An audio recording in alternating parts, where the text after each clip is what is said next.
Welcome to Pocket Women Lockpicking and Locksport, where we just like to have fun with locks, no matter what we're doing with them. They're fun. Welcome to Locksport Hangout. This is a place where the Locksport community like to share information, help each other out, find out answers to things in real time, get to come on screen if you want to show something in particular, if you are interested in doing some picking with us live. That's always welcome. Says our mod Elijah, aka Indigenous Lockpicker. Thanks for being here, mate. Appreciate it. So, mod's in charge of the chat. I'm on a huge delay with the pewdie, so don't know what's going on there. G'day, Miko. Woof, woof, woof, Huskies. G'day, good to see you, mate. Hope the puppies are doing well. Zoe the cat. Meow. Hope Zoe's doing well. Well, today we've got a lock to fix. Tell you what, when you take something out and the whole thing comes apart in your hand, you just go, right, taking this one back to the workbench. Yeah, wasn't going to deal with that on site. So I just put it apart and just brought it home and tucked it up, wrapped it up like a little baby in a little swaddling outfit, tucked it up, put it like that and went, right, we'll bring that home and deal with it. And I thought if I have to deal with something, then I might as well make it a little bit educational, maybe entertaining. Maybe we all learn something by me pulling this lock apart and working out what the hell's going on with it, how to fix it, what needs to put it all back together. So it's a screen door lock. It's not a 3-point locking system. It's just your standard screen door lock. And so the actual lock itself was past its use by date. So that's the lock I removed. And this is, the usual volunteer for a neighbour kind of a deal. Get off the blurry stuff. That was one face. What's the other face? So that was the internal side, and that's the external side. So what was happening was the key was catching so bad, had to use so much force to try and turn the key. Obviously, something had worn out. It was, pins or key. So I cut a new key, and yep, it's not the key. It's the pins. So since the lock looks like it's been there for 60 years. Yeah, exactly, Elijah. Seen better days. So I thought, well, all you have to do is pull this sucker apart, transfer some little bits over, and just put in a whole new kit of pins. Well, that worked. However, the old keys, of course, didn't work because they're part of the problem as well. So I cut new keys. And of course, the angle on my cutter is not the exact angle that you need, so I had to do a little bit of hand filing. But anyway, we got there in the end. And that's all I thought I'd have to do with this lock, just replace this. So I made up a new lock, which was this beautiful, nice little shiny that we scored from the scrap bin. Pulled it apart. It's branded, it's Whitco. Focus your fucking focus.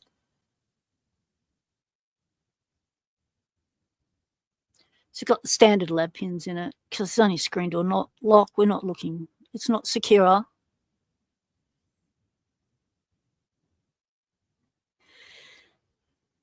with the lazy cam with the stop on it. So that's pinned up. I should go find the keys. Where to put the key? I chucked them in the toolbox in disgust when nothing worked. Right.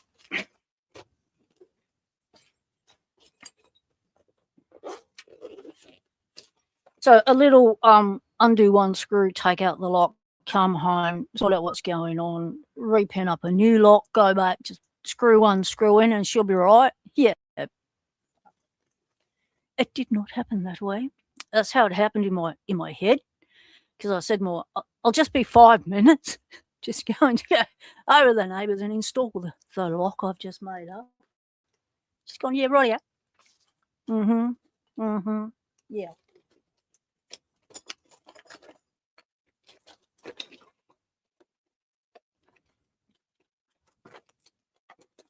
Right, there's one key, that'll do.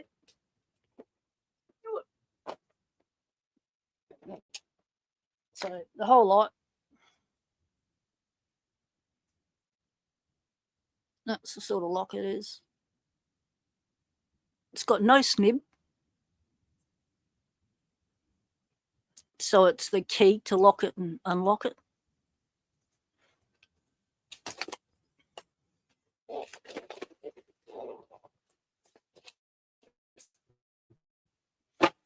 So, the key. Now, testing of the key. Did I pick up the wrong lock? Oh, shit. What do I do with it? Where do I put it? It's not the right lock. There's too many of the same lock on my desk. Where's the right lock? Anyway, got the idea. Replace it with one of those. What do I do with it? Okay. Yeah. Okay. I'm not looking toolbox. Here's the lock in here. Let's hope the lock's in here. Otherwise.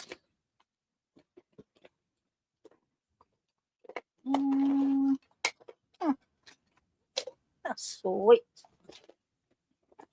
Lovely. Let's take that one out. Let's move that so we don't confuse that one again. Right. That'll be the lock. Ha! Yeah, right. Nice shiny. Yeah, beautiful. Nice and new. Same as the other one. Yep. The key works beautifully.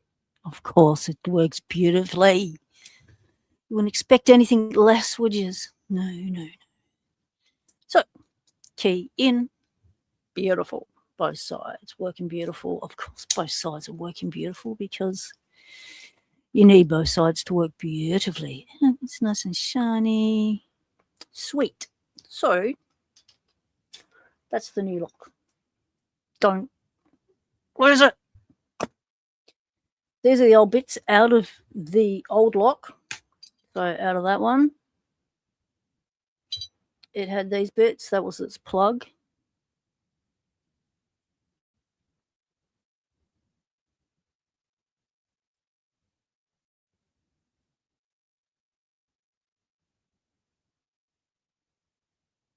And this was the good side.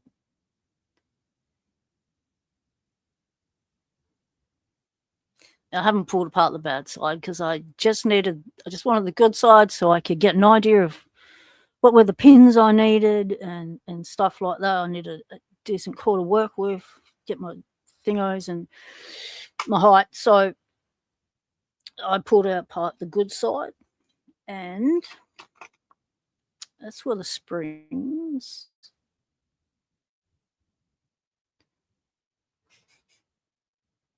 Not bad, still in good nick. They hang quite low though. G'day, Labs. How's it going, mate? Good to see you. Slowly trying to get back on the old pick and line. Chris, YTFP. What the hell does YTFP stand for, mate? Because it sounds like a mouthful. Welcome in. And these were the pins.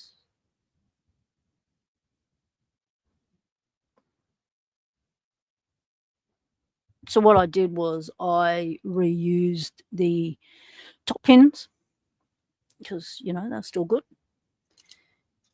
And so the new lock had these pins in it.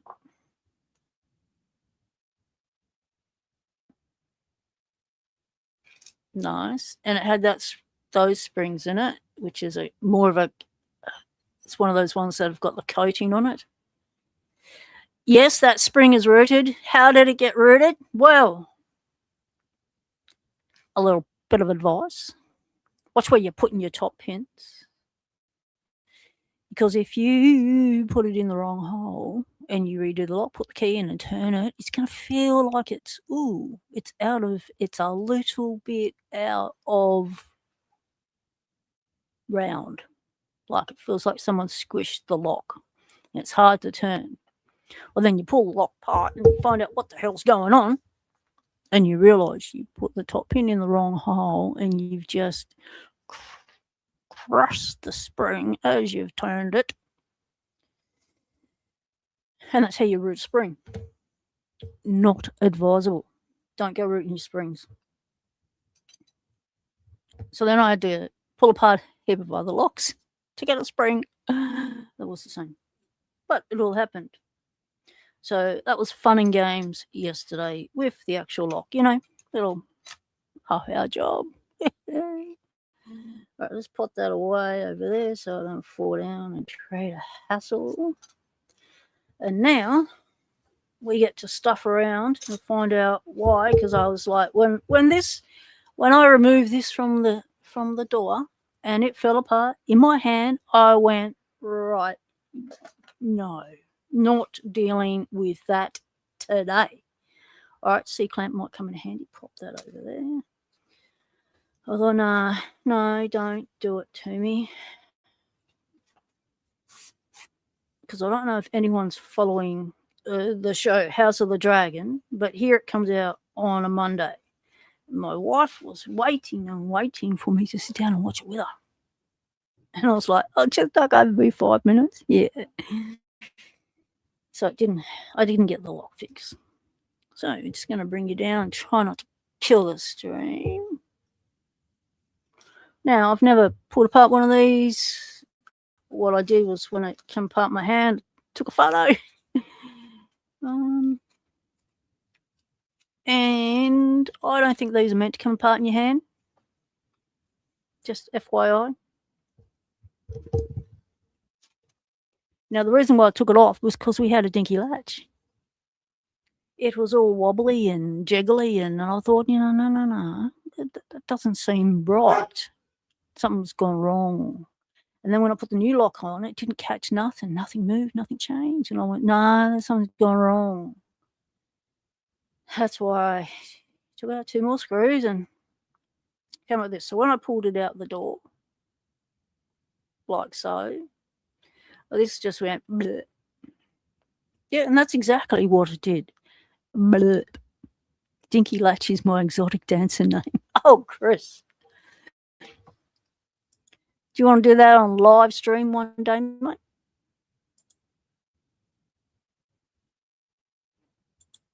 It can be arranged. Put locks around you. You could pick and slide at the same time, mate. You thought you saw graphite? Oh, mate. Wait till I open the thing up.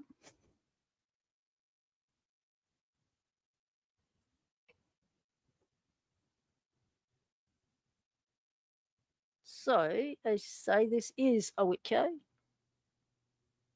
But obviously all the branding had come off the actual lock because... Okay.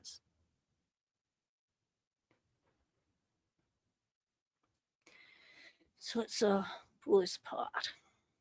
And I'll show you what... Oh, that's not good. That's not good. It was worse than that because I sprayed it, thinking, I just need a little bit of... No, it didn't. It needed a whole lot more than...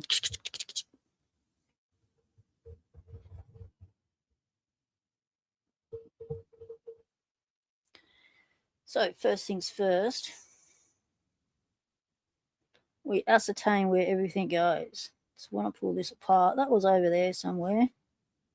That was unattached. reckon it's meant to be around that nib. Looks like it belongs there. Can get you down a little bit closer without killing the stream.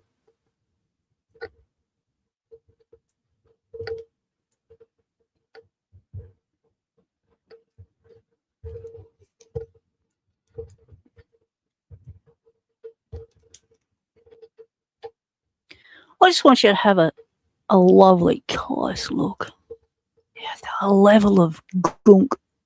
Now, I did attempt to do a little bit of, I just retouch the spring, whack that hook around, and I just clean a little bit of gunk with the screwdriver at the bottom, install it, see if it goes. And no, it didn't.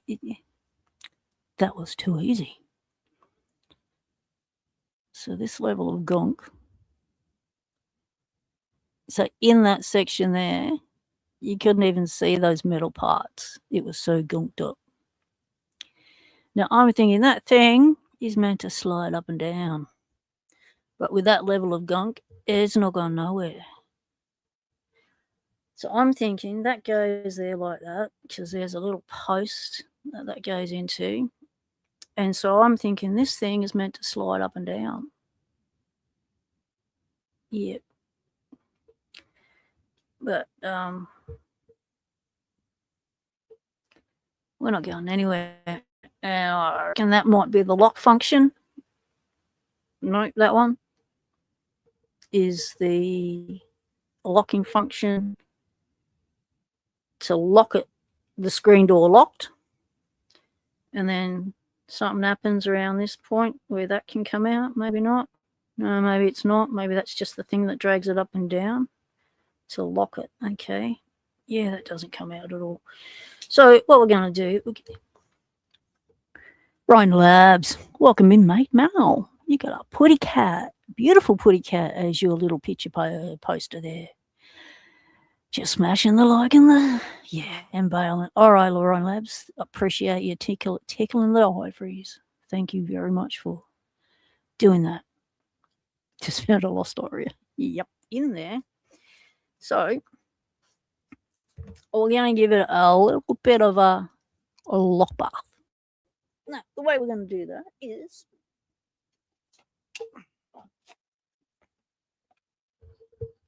get you up here.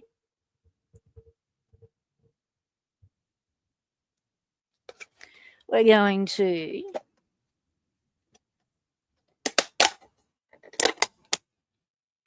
get the bath ready.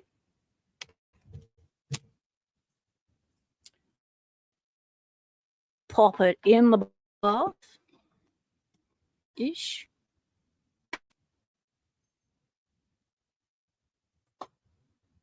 And we're going to get this special stuff. So this stuff has become my new best friend. Why, I hear you ask? Ah, good question. It's because it bloody works. Right, this is, got it from the car place. Detergent. Not sponsored, can sponsor, but don't give a shit. It's a versatile. We like versatile things. If you're versatile, you got more than one function. So you might as well just stick a picture of a lock on there instead of a car part. That's all I'm saying. You don't think that lock ever had a day off since it was installed, Elijah? I think you are correct. Totally. So this has a jet setting. It has an off setting, and it has a spray setting. Yeah. And we're gonna get that jet out. So first things first, whack the safeties on. Anytime you're dealing with sprays or anything liquidy in the lock lab, watch out for splashback. Same as with springs. Springs go pating. Circuits go pating. Always wear safety gear when things go patang. So this is more of a actually more than a pating. So safeties. Let's spray it. Now this is gonna dribble everywhere.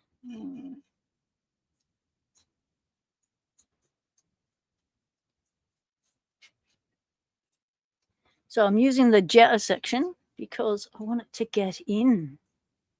I want it to get right into all the little nooks and crannies and start pulling that shit out of there. Right, now we're just going to have to do some creative arm movements here. We're going to go under the microphone, the light, and the camera. Try not to spray anything essential. There you go, at an angle. That's down.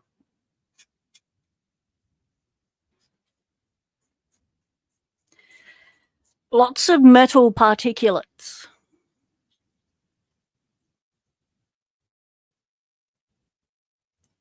Oh, hello. What are you doing over there? I just spotted something interesting that you wouldn't expect, but it's there. So it obviously has a function. Let's have a bo peep. We're going to need some tweezers. Did anyone else spot it?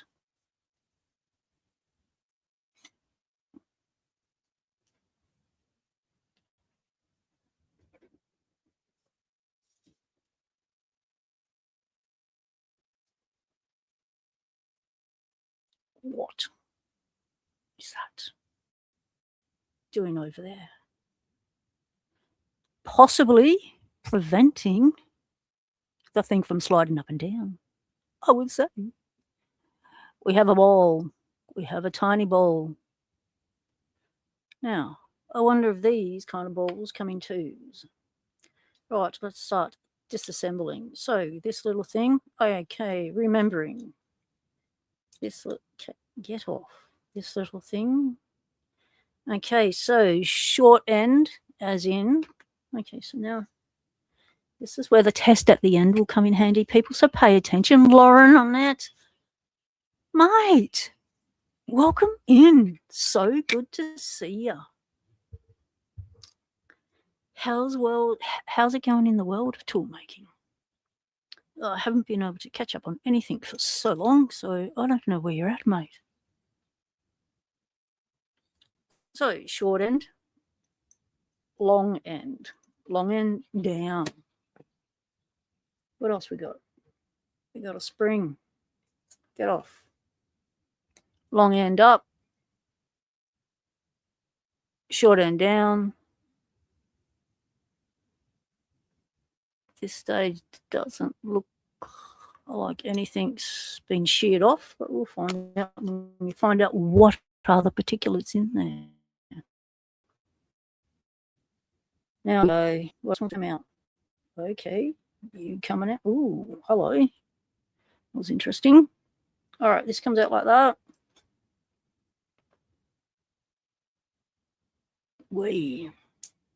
Focus would be good.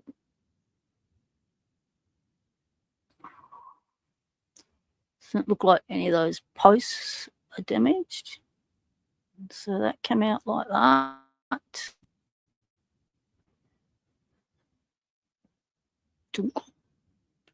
Right, and now under it is this little spring. Wait, don't lose those.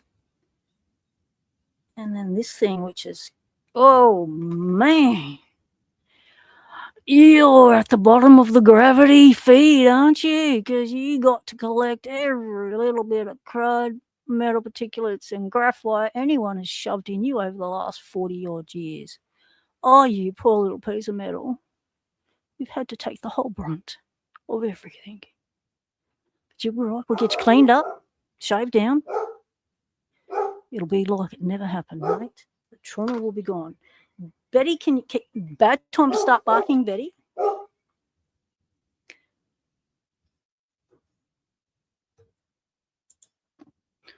Lauren, you made your last tool today before you leave America.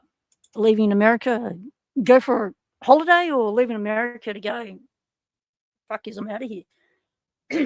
Which kind of leaving are you doing? Shark soup. G'day, mate. Welcome in. Good to see you. We're creating a little bit of a gunk soup here. Right, anything else wants to come out? Nothing else is looking like it's detachable. Okay. Right. So we've got one ball. And I think our ball was the issue. Well, also the fact that the top plate come off in my hand and everything else came out, that's not good. You're going back to Russia. Oh, nice, Lauren, nice. The architecture there is absolutely stunning. So over in Russia, do you think you'll have a better chance of getting your tools made by a manufacturer that's not up themselves or something?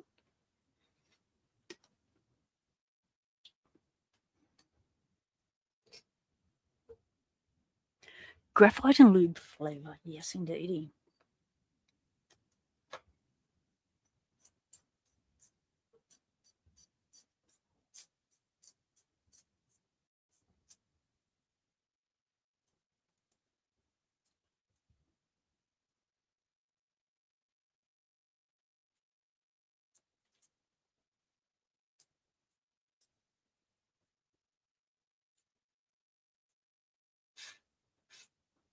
Lovely. Right. Let's get out the, what do you call them? The cleany. Oh, come here. Not you. Not you. Where's it gone? The cleany apparatusy thing. Doohickey thingy. Tool. Right, we'll have to use an old one. Right.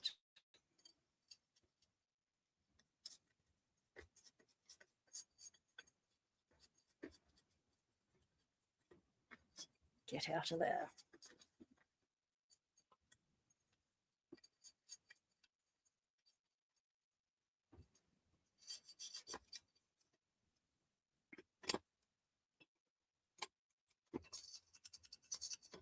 So these two groovy things here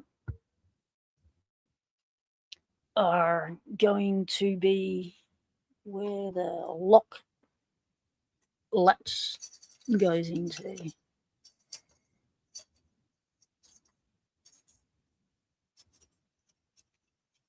What's interesting is that you're not actually see this yellowy stuff there? That's the only hint of the old grease. Right, I'm going to get this, give this a squirty off camera because I think I'm getting some splashback on the camera. Let's just wipe you up. There we go. Come back. We don't want to wreck the equipment. It's always good. All right, let's do a squirt at a distance.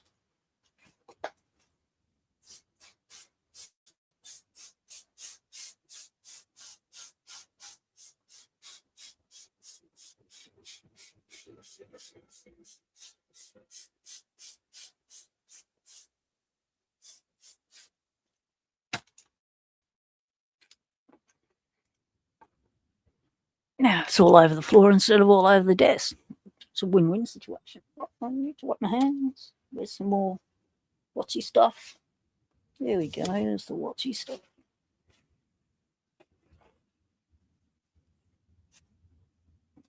There's little to no Locksport culture there. There's little. I have, well, I'd say a handful of Russian Locksporters that I follow, and the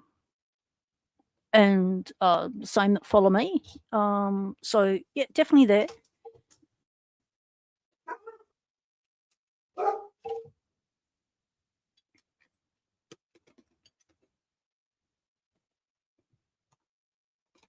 All right, let's clean these little sections.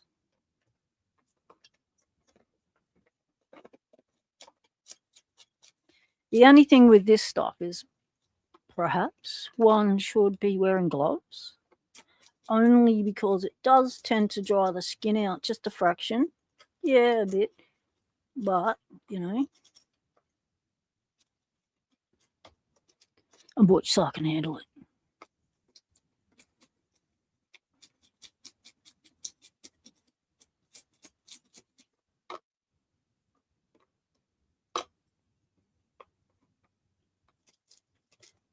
And the thing with this stuff also that's really good is that it doesn't stink, doesn't smell. It's not gassing nasty shit up my nostrils, straight into my brain.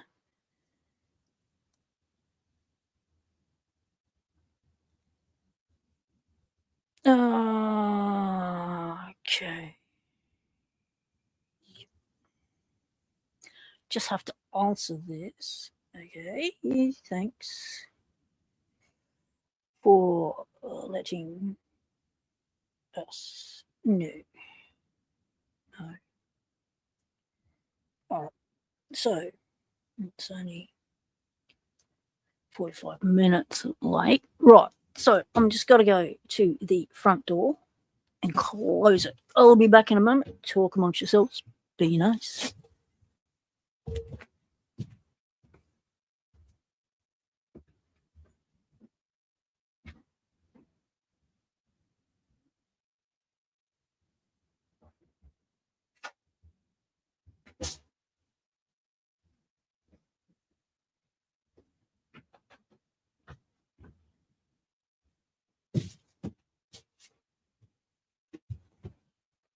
Right. Lock mail arrived. Good on you. We like lock mail. Okay, we're not too cleaning this little diva.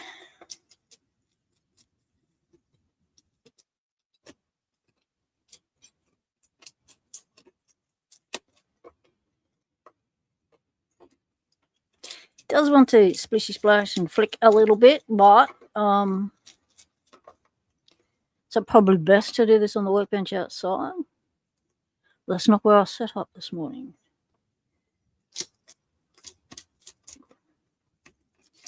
Because it's winter here, and they're predicting a bit of rain, so we're not got the option.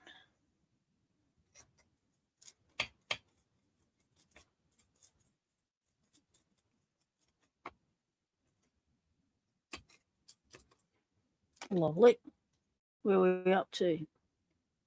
The bowl. Come here, you little beastie. Go in there and swirl around. Spit out. Give it back. Oh, the brush is eating the bowl. Come on now. Give it up. Hey, you mongrel. Give it back.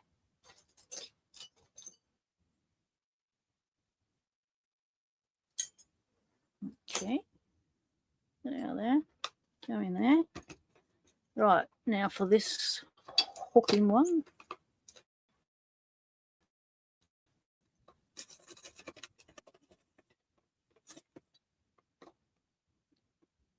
So I'm still in the process of making up your box of goodies, Elijah, and the other box to go out.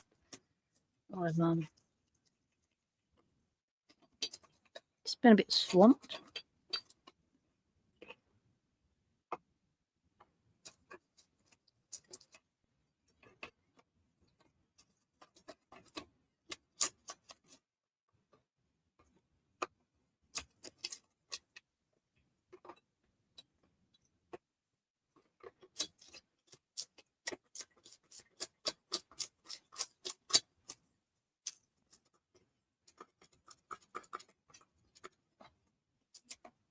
So what have you all been up to?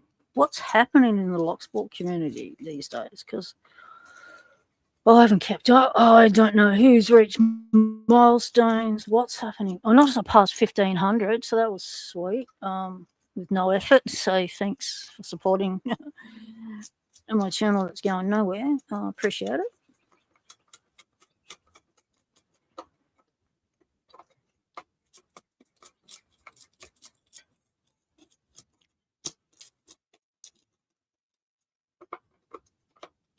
I reckon you're done.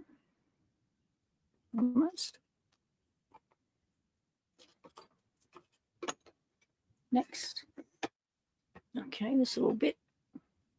Okay.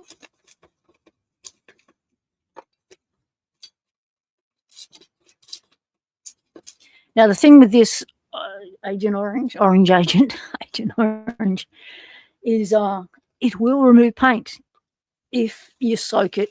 If it's soaked in it, you can use it on the painted surfaces. If you put it on, clean it, wipe it off quickly-ish, you'll get away with it. But if you do want to remove paint off a lock, this shit will do it. Just soak it. It comes off like it just peels off.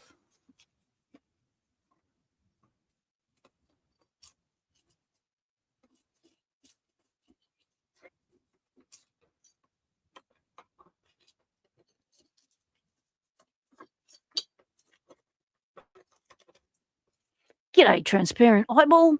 How's it going, mate?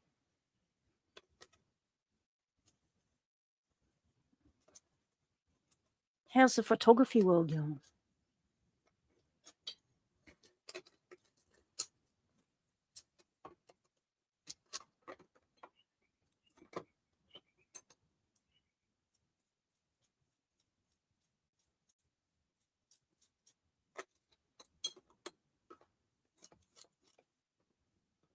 And that's good. One more thing.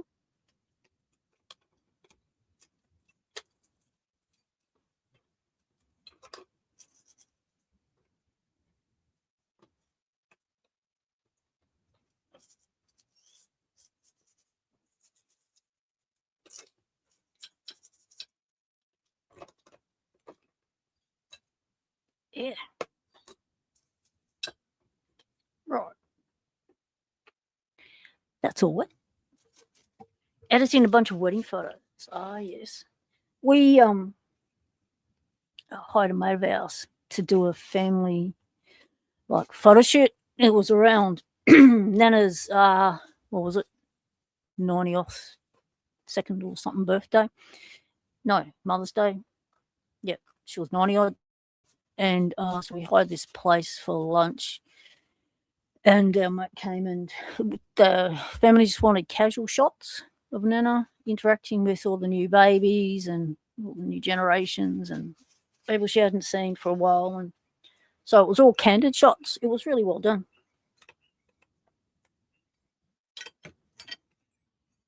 There was a couple of formalised, everyone get together, stand in a row.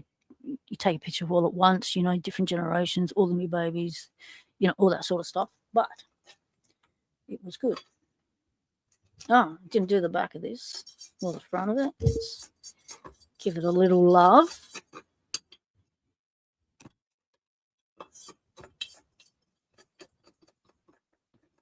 Looks like it has a hole where it could have had a snib placed on it, but this one, no snib. Right, so normally I would just wipe these down, but because we've got lots of little bits in intricate places, I want to make sure I get all of this stuff off. So I am going to rinse these in some water. That was me, puppy. That was just me. So we'll just swap to a clean bathtub. One moment while I go do the filling up the tub section. Right. You like the shooting the large events? Yeah. Cool.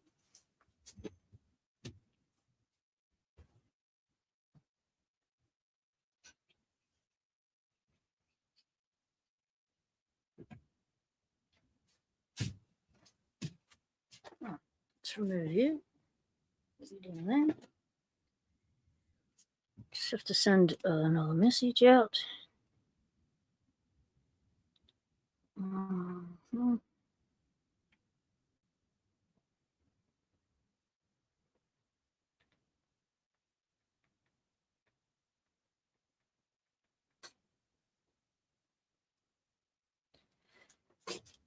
Right. Swap tubs.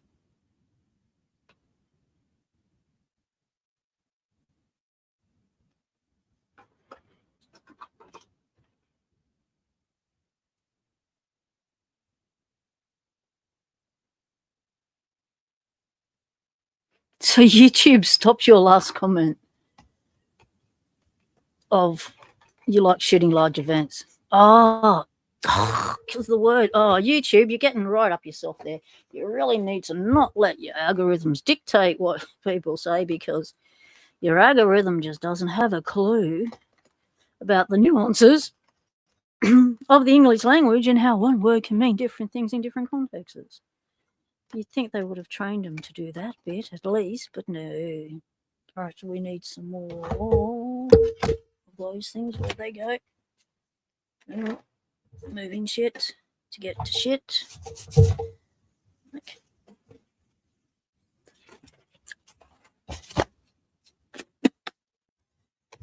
You like photographing large events. That's one way of saying it.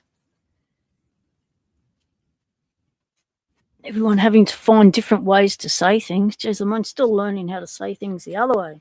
Now I've got to reframe how I say stuff. It's just, yeah, not going to happen.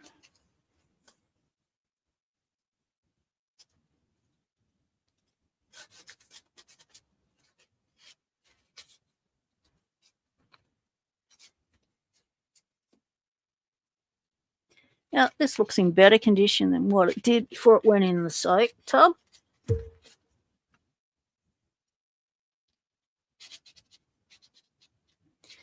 And we are not going to put graphite in it.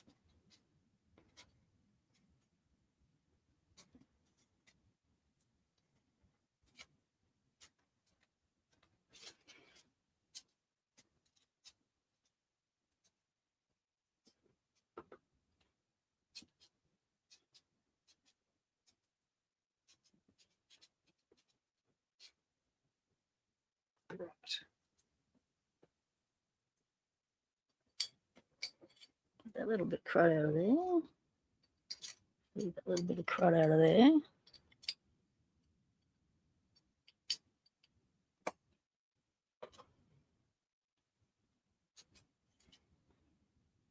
Dry you off down there, worst section. Okay, that's looking beautiful. Look at that. Looks like a new one. Okay, next. Shinies.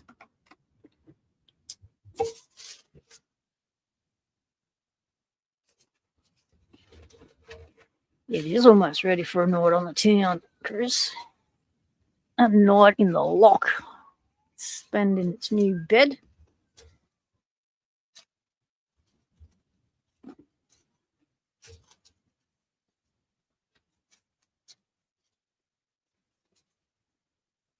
Making sure around all the nibs are clear so that nothing blocks that channel.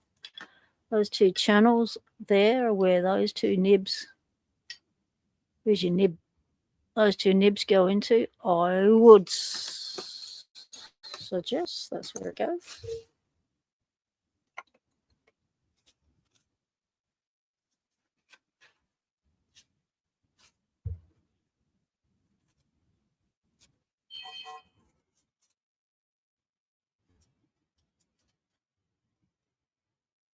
Yeah, stick it through there.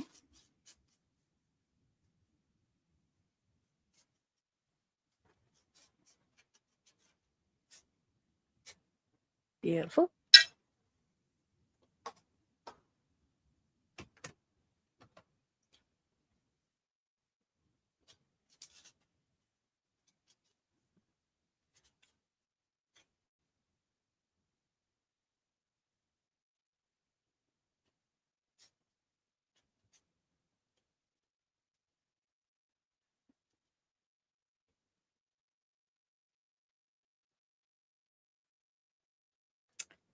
Looks like it's got something in there.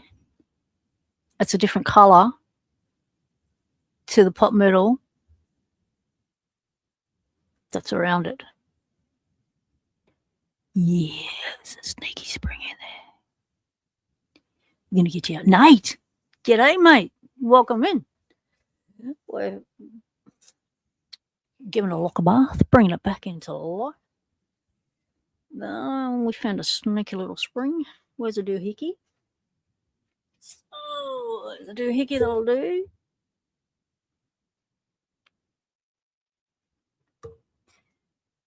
finger over it. Don't want it to go pating. Get it out to a point where you can grab it and chuck it in the bath. So it came out with, okay, looks like there's a dual size. Right, let's give you a little one of those again. See, you find interesting things when you clean things up.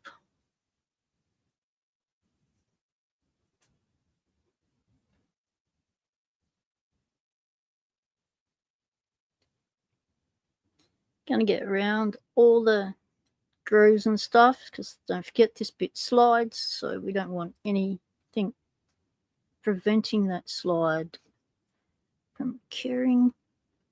Yeah, you got stuff shoved up in there. Let's get you out.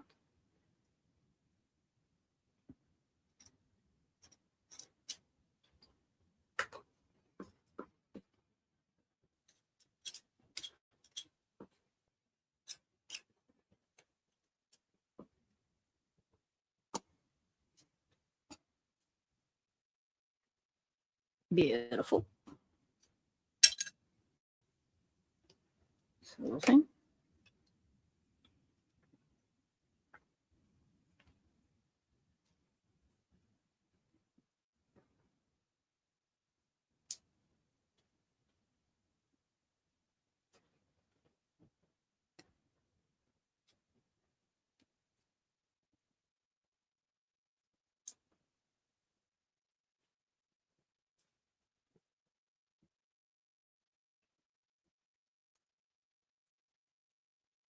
Come on.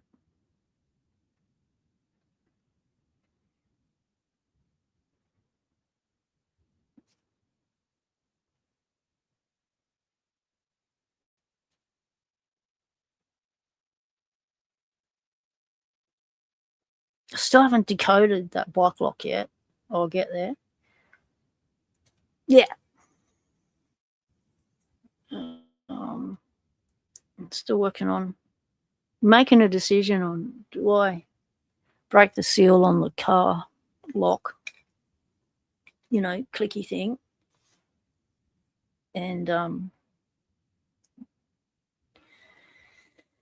see if I can do a swap repair. There's a dent there. There's something going on there. We've got some worn metal just here.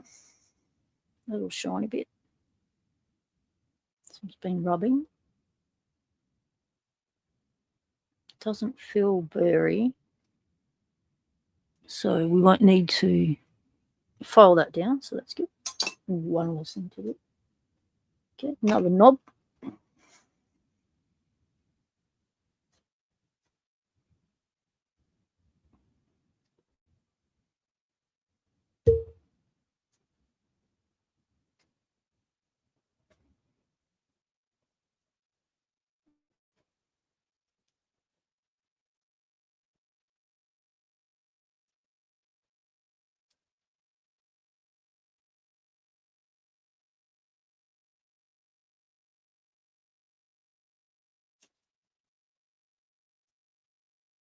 Grand Frog, welcome in, mate. Welcome to the lock pond. We're playing in the pond today.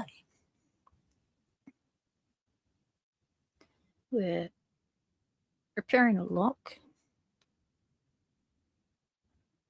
Oh, I nearly dropped it back in the tub. That was close. No splashing in the pond. It's poor rules. Pond rules say no splashing in the pond. You upset the other attendees. Get in there. Go around. Ah, my butt's going off again. Hang on. Right, you're done. Another message. Wait, how did that happen?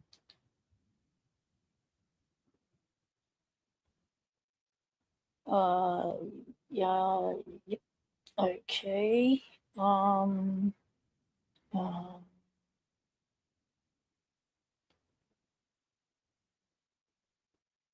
Okay, so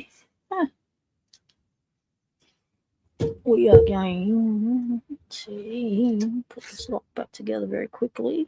Let's give you a little clean out.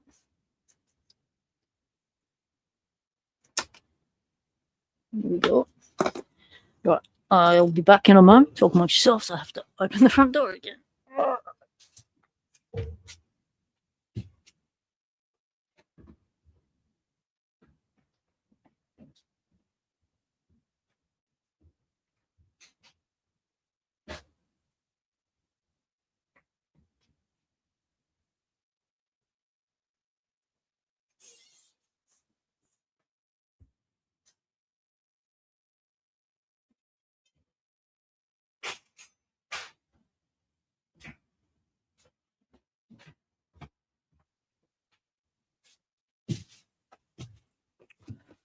Right. Betty may start barking shortly.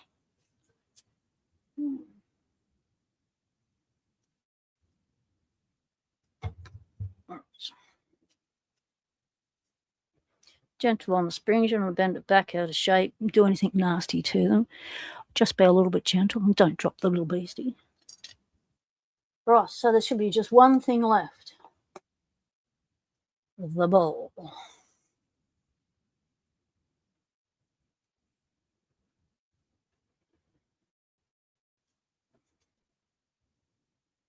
Right.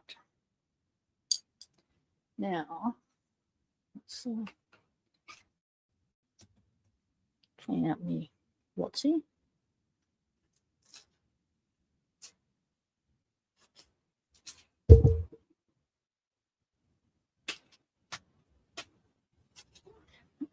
Go out of my way. Let's remove the water bath. Safety in the lock lab. Couple liquids up. Oh, it could end in tears. Put it on top of the pinning kits. Let's take a look at the debris. The good bits. What do we got? That's a lot of junk. Any metal bits in there that need to go back in the lock?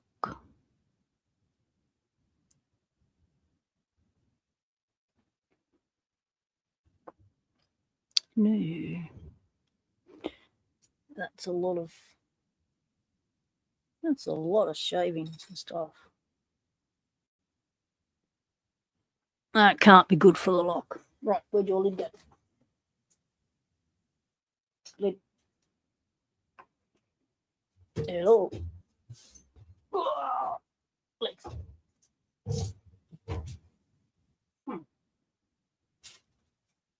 Right. Removing liquids from the lock lid.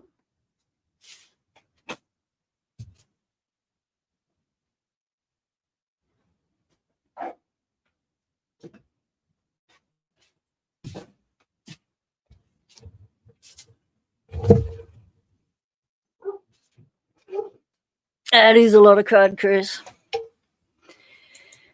A terrible amount of crud, which is possibly why the key ended up binding because the lock wasn't functioning properly. So the key was doing all the work to turn the thing.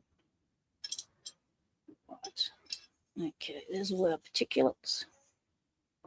All right, hang on a sec. I just need to mute you for a moment.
Thanks for holding on, people. Still need to be muted for a little bit, but we are putting this lock back together. However, remember when we lifted this bit up and then we found that bit underneath? Elijah, can you go back and find out which orientation this little beastie was at? I'm thinking it can only go one way, really, but well, it could go two ways, but this little bit was under this, caked under a heap of crud, and something to do with that post there. G'day, Yinyet. Puppy, hush. G'day, Yinyet. Welcome in, mate. Good to see you. So, yeah, can we find out which way around? Was it, well, obviously has to go that way to hook onto the post. So was it with that square thing up, or was it that way?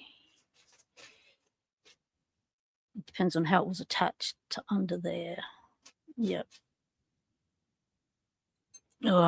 So yeah, if you can go back, we can get an answer on that little bit. Thank you.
All right. Slight intermission there of no talking and all the rest. Is always nice to have a little bit of silence. So as you can see, I'm attempting to put this thing back together, come across a little nib thing, and it's wondering where did that come from? So sliding screen door. Yes. So Elijah, were you able to find out where that little thing came from when I pulled it off the thing? Do I have to go back? Can I go back on my own stream? It's not a glass door lock. It's a screen door lock, and it's a simple little thing. And so when I pulled that off, well, when I went to do this one, I found that over here was a little thing, and that looks like it's been sheared. Focus.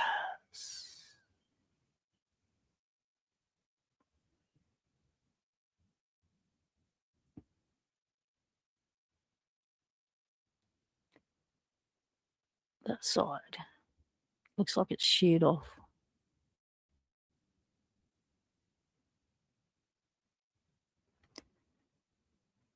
So I wonder, what was your function? Where were you on the lock? And are you important enough to give a shit about? Oh, let's find out. Right, so we're going to reverse the process. So luckily it took a picture when I was holding the lock on site. But as you can see, that thing is under there. Which way up is that? That's all in there.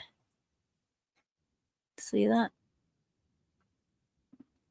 So that went under that. But how? Which way up? Anyone remember? Was it that way? Or that way? Which way? Well, it would be what interacts with that.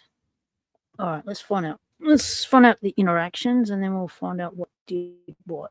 So when I lifted that up, this was attached. Now there's a post there. Has the post got an orientation of where it makes the thing sit? Let's find out. Up again. So a closer look at it. Because see, in it, I found a culprit that was causing some issues, but we need to ascertain which way around this goes. Because it does something, because, everything does something. So that's a high and a low, and there's a rise on top of that. So that's an inset for a reason. So where do you actually sit inside something? So if the post is down that way, about where, how do you fit? So that goes like that. And so when I took the picture, it was up like that. So let's just take you out, whack you under there, like so. Now, there's a little V in there. And some crowd as well. Up and wide. All right, let's flip it over, see what it does. See, that's sitting flush, flat. We flip it, then the orientation changes. We are now on a wobble. All right, so I'm thinking it goes that way. But then that hooky ma is for a reason. So, right, what was its function? What was its function? Do we know what it was? We're going to have to go back in the video, aren't we? All right, going to have to go.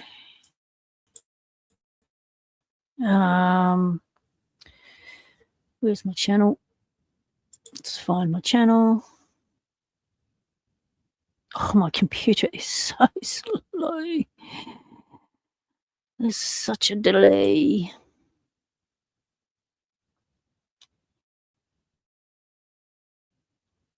Now, it says I'm live. I'm going to try and mute it very quickly. Might not work. There we go.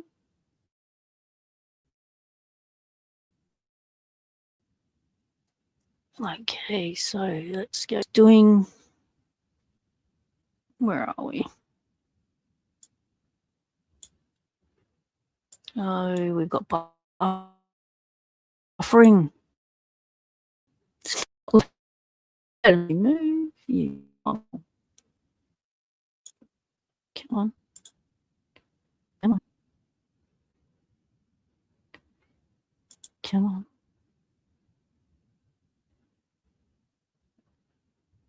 Oi, come on. Machine, work with me. Oh, I see where you are. Oh, you're up there. Let's. Whoa, whoa. Whoa. Were you up there?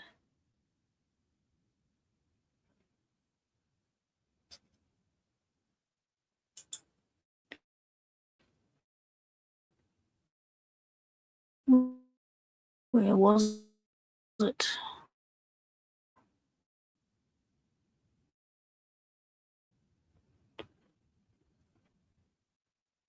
I think it may have been up in here, perhaps. Maybe the computer needs a little duggy cleany scrubby too. Well, it does. I would say it does. You meant to go in there?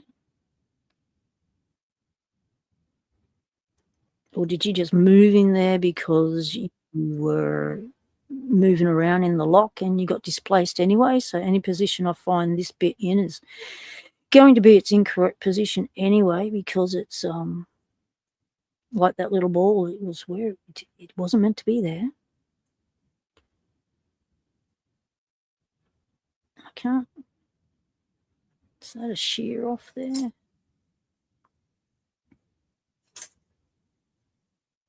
No. No. It wouldn't be on this faceplate anyway. It wouldn't be attached to this faceplate because this is the faceplate. Everything is inside the lock. So let's have a look for any posts or anything that we... Oh, I was looking for where that was. Shit, I knew I was looking for something, but then I got distracted looking for the other thing. Okay. All right, let's play and see what happens.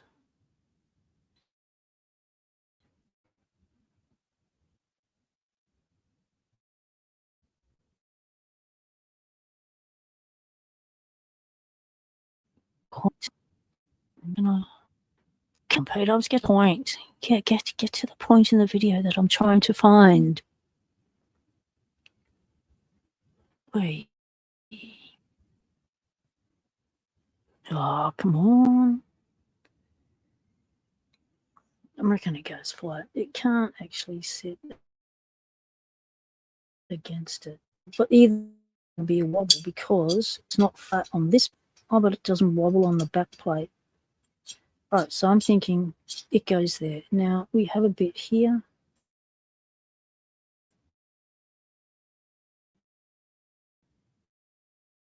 It's just a maybe. And then what do you interact? I reckon you interact with that leg there.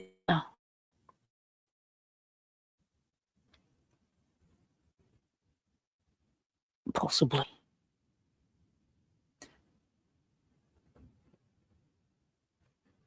You sent me a picture? Okay. I'm just looking at the video of me about to lift it up. Moving. Getting there. Come on, move along.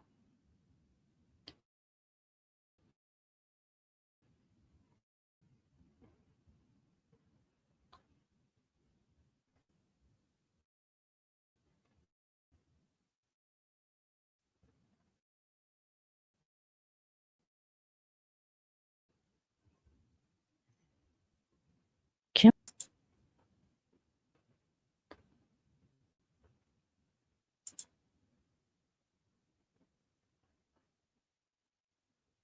Whoa, pause. Oh, okay. Here we go. All right. I'll see what it did. We're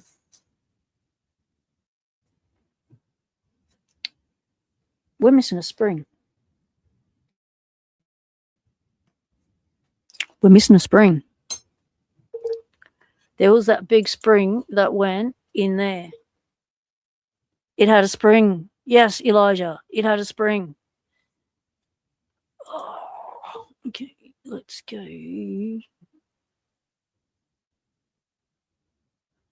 Okay, I'm looking at your Discord picture. All right.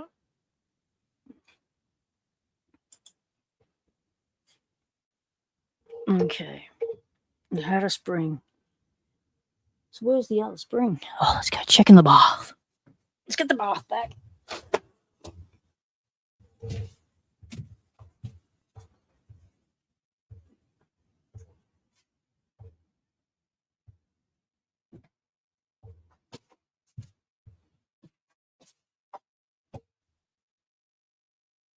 We left a spring in the bath. Like it didn't go out with the water. There we go. That's the culprit. Right, we'll have you.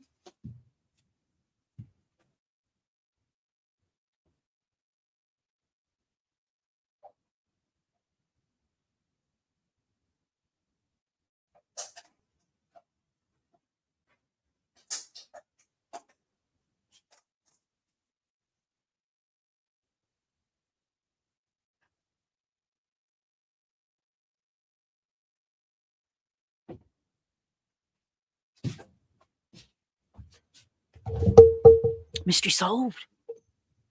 Woohoo. Progress.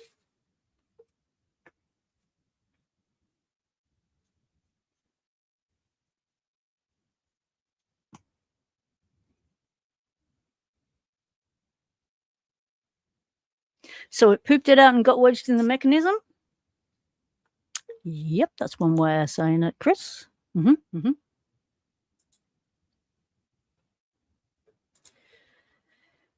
The ball bearing goes under the slide on top of the spring. Ooh. Okay, because we don't know where that ball bearing went because it was free balling around the lock. Right, little doover here. Whack that in there. Let's not have anything go patang. Wants to sit up a bit. Doesn't sit flush. It's up in that little housing. Sit. Stay. Squish. Right, then we put this on. Squish you down. Push you down. And locked in position. We have tension. Woohoo! Right. Do we slide up and down? No. Anyway, let's move you back across. I'm thinking you hook in there somehow. Do you even hook in there? We don't know. We're just going to see if it works like that. Not quite sure how that's meant to go. I thought that would have had a channel across there that spring went into, but obviously not. But we've got the two little lugs there that go into those little slidey compartments there. That goes in there. That goes like that. Spring goes on there and creates no tension on anything. That's weird. Maybe it does sit on top, but it wouldn't sit on top because then it would make the spring proud of the lock. Let's stick the spring there. So if we go like that, pull it down. No, does that pull out? To be able to pull down, was that push in? Yeah, it pushes in. Push that in to be able to slide that down. Oh, come on down. Yeah, we're down. And then this bit. Oh, where's your tension? Why are you not under tension? You're limp as, mate. What you meant to do something more than that. Right, we'll figure up the top end. We've figured out the bottom end. Sweet. We're not quite sure where the ball bearing goes yet, but we'll work it out. Now this little diva, that was long side down, short side up.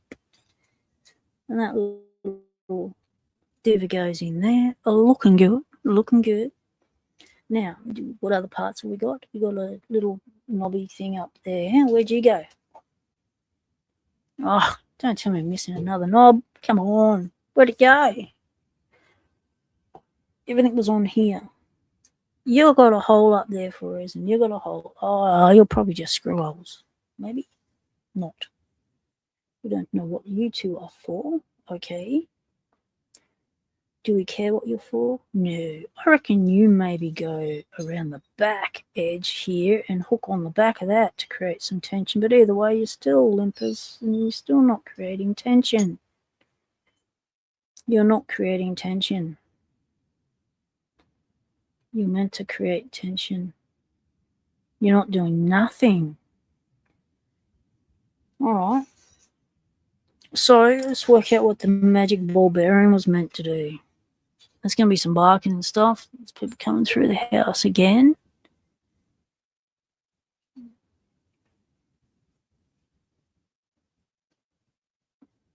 Where do you reckon the ball bearing went? On top of that other bed or in there? But why would it go inside a spring? What would be the advantage of it being inside a spring? No. Usually balls are made for a detent or something to give you positive, click or tension or I don't know what the fuck that's for. Usually you can feel them. Right.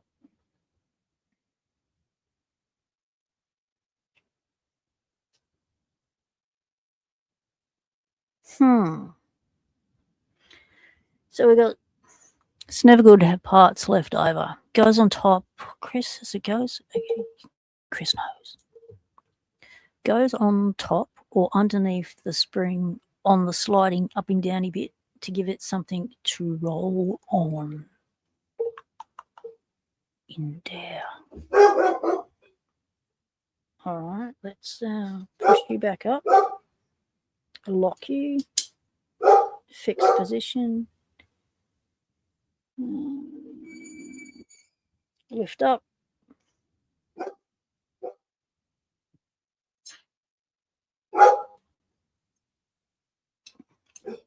Pull out. Lift up. There we go.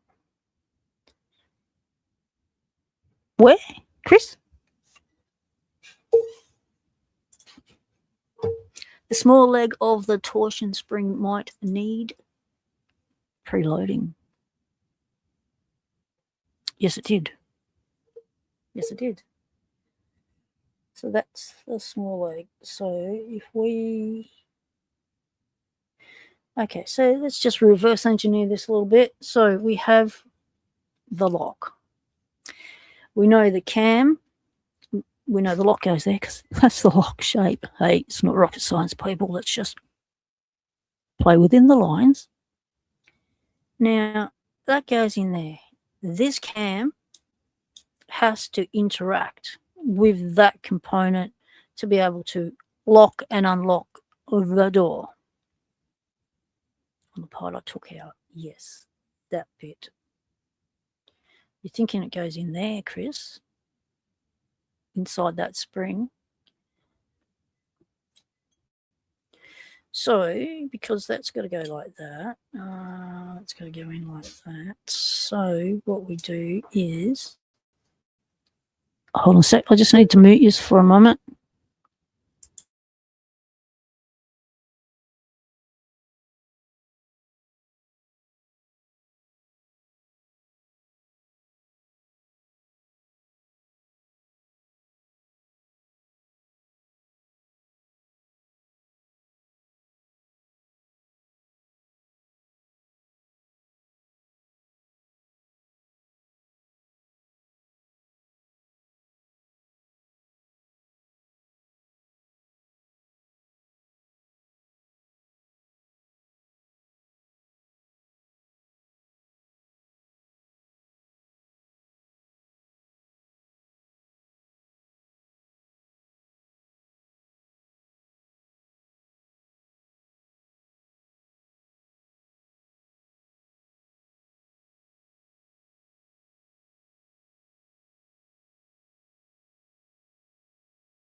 Where were we up to? Usually they go under, but maybe that one is sandwiched between the lid, says Chris.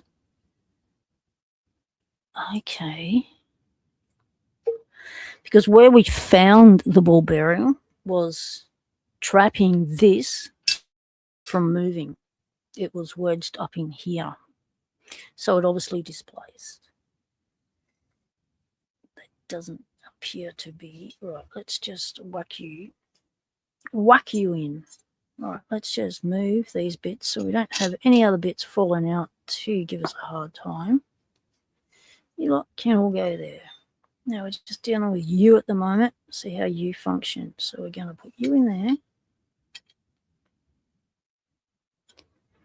And then we're going to go, this is the bit that the cam interacts with. So we have cam interacting with you. And then that pushed that right out the way, just where it needs to be. And then that hooked under there as a positive lock. Okay. And then to unlock that's locked. That's in the locked position. And then we turn the key back the other way, reverse the process. That comes up. And then that goes like that. So that's possibly sits in that orientation, has its little comfy seat. Okay. I can't see where a ball bearing would fit into all of that. Except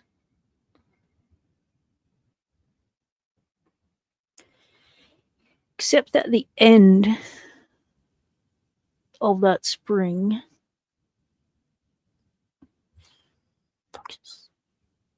to give that spring something to move around on or something. Sent some pictures. Okay.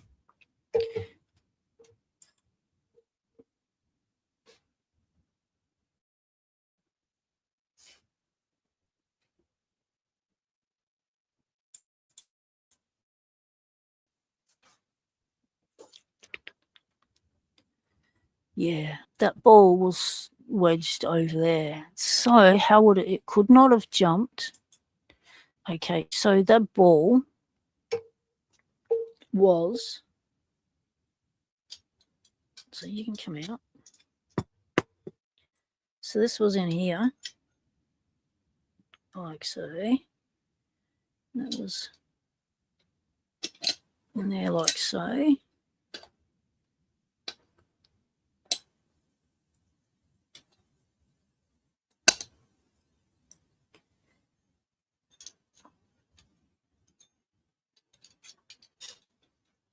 It goes in there. No? Yes? It's supposed to go in there. Other way around. There we go. This was found there.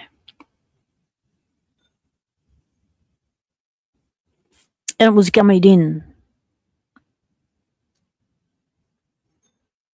So I'm wondering if this ball bearing came from something up this end of the lock. Because this is all flush, right? How could the ball bearing could not have jumped over this section? So it has to have come from there up in my mind. Does anyone else think the same?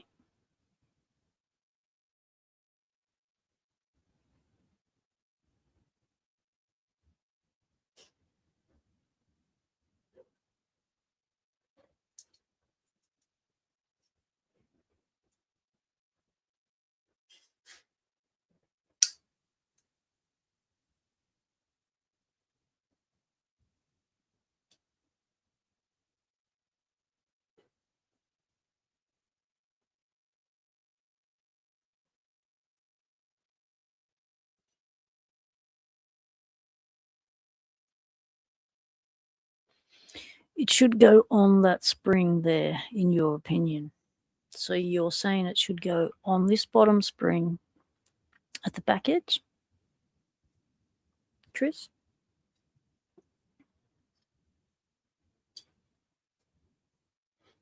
So you're saying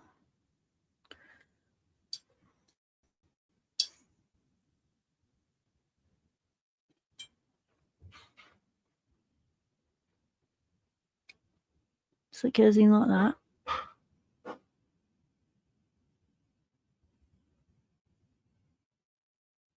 Focus.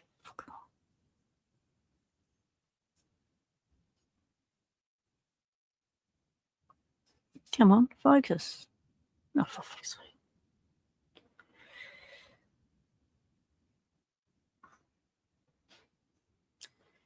So if you look at the wear pattern, yeah, it's not the same wear pattern as a ball bearing. That's the wear pattern of the spring itself. And on this side,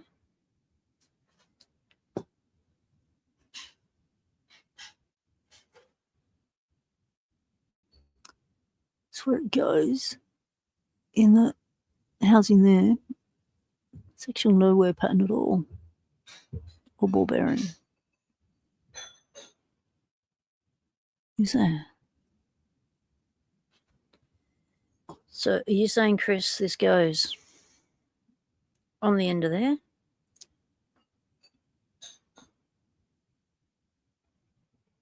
And the thing's just worked its way up into the top of the lock because it could over time, which is quite feasible.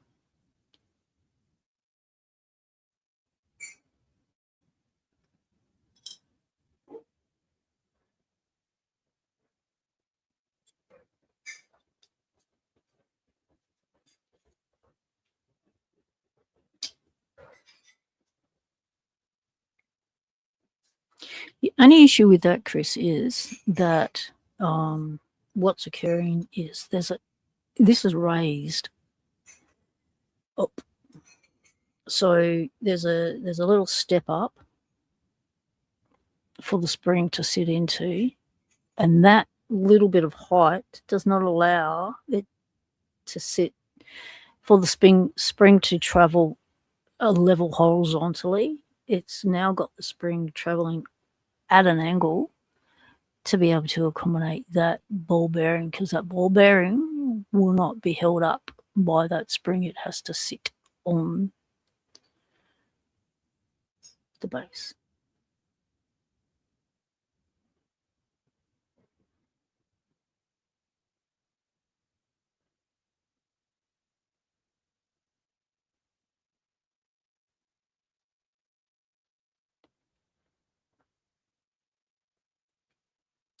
Have I got the wrong bit? Oh, we're not talking about this bit. So it definitely gives it more pressure, but it can slide up really easy, like bend twisty.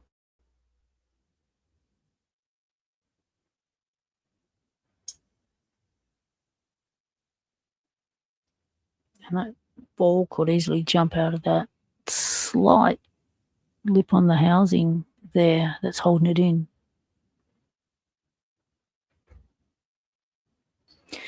So the slidey bit can slide up and down on the ball bearing when the cover's on.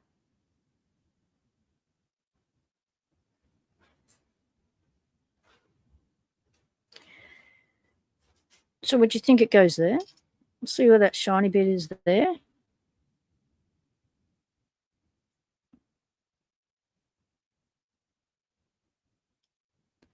It's a shiny bit just there.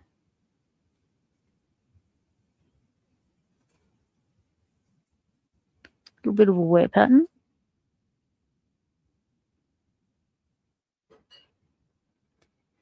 Do you think that's where it lived?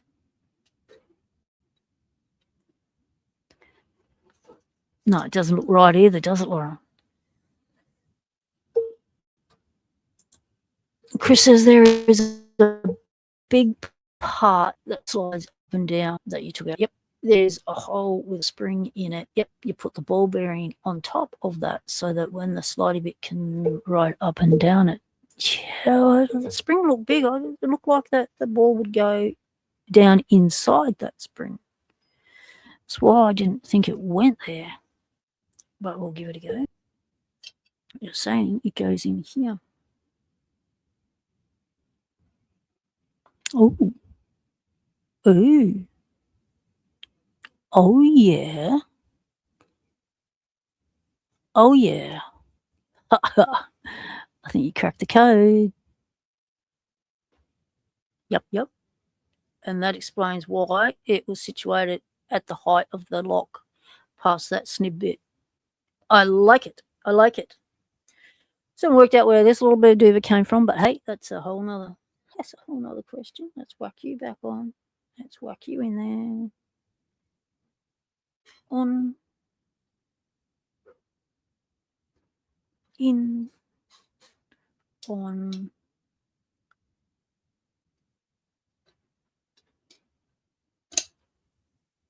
There we go. Nice. Right. Now, nip. Knob.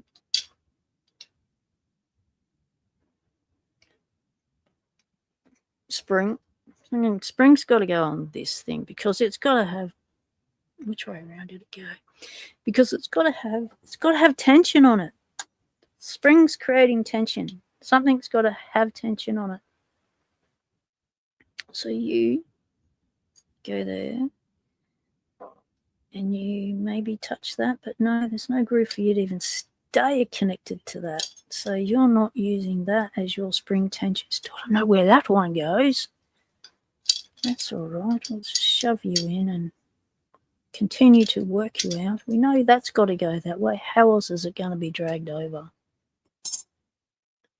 But then, see, that spring cannot be sticking out there. Is there a wear line on the cover from the ball bearing? Good question.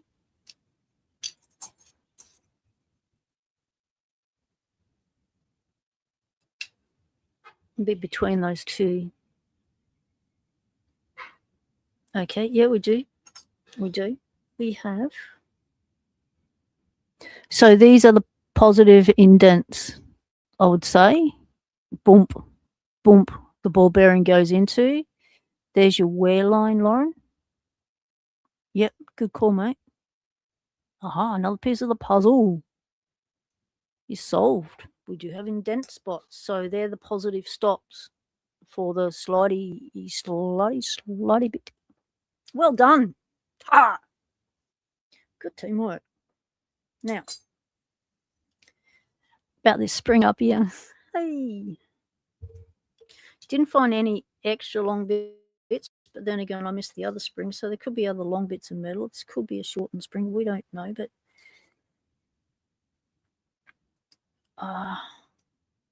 does it even go there?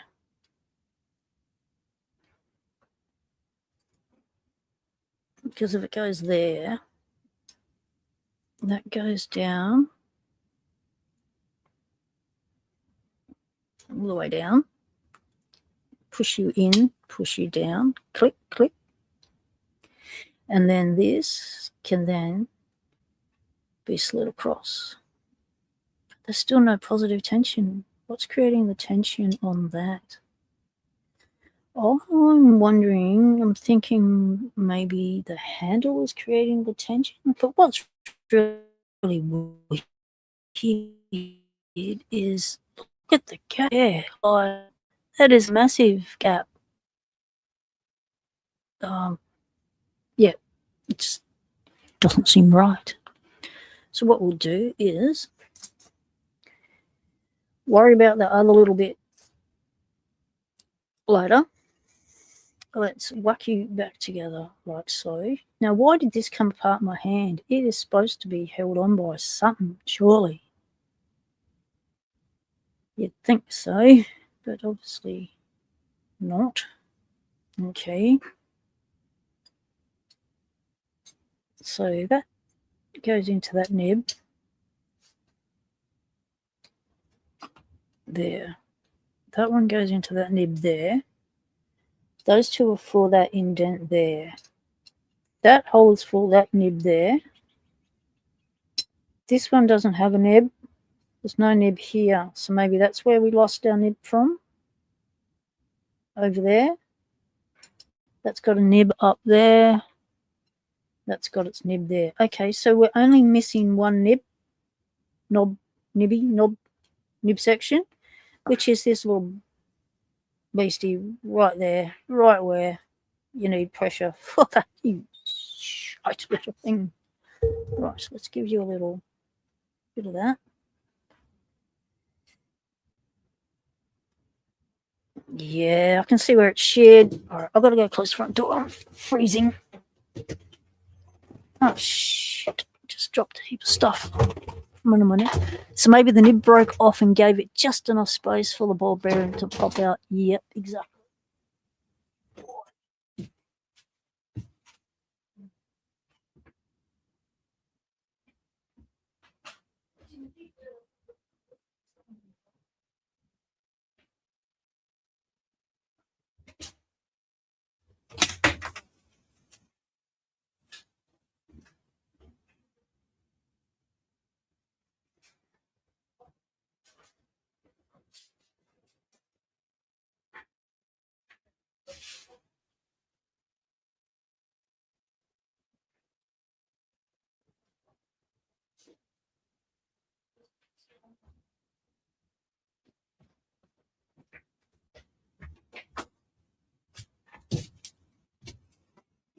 Right.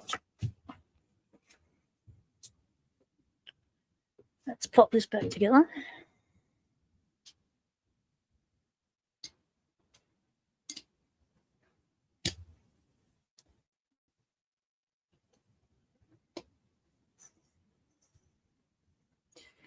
It's not sitting flush. That's all right. We'll do a little tweaky. Wiggle jiggle the bits.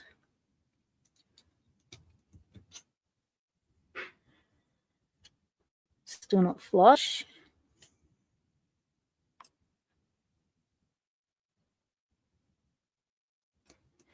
So you're there. You're not lined up. Why are you not lined up? Are you lined up? Let's check it.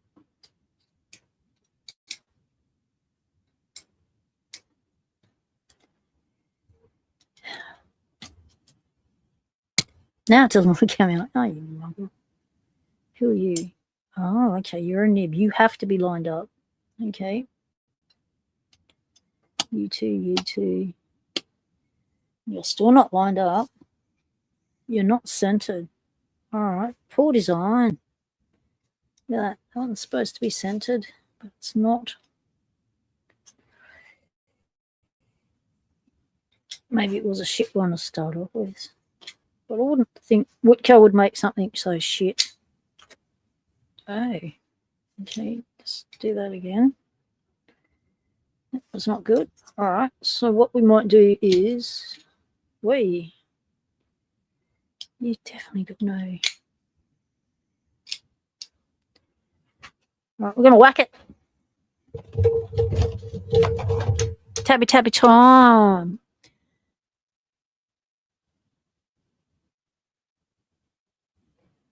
Maybe someone tried to get in there previously to fix it and they stuffed it and broke off the nib.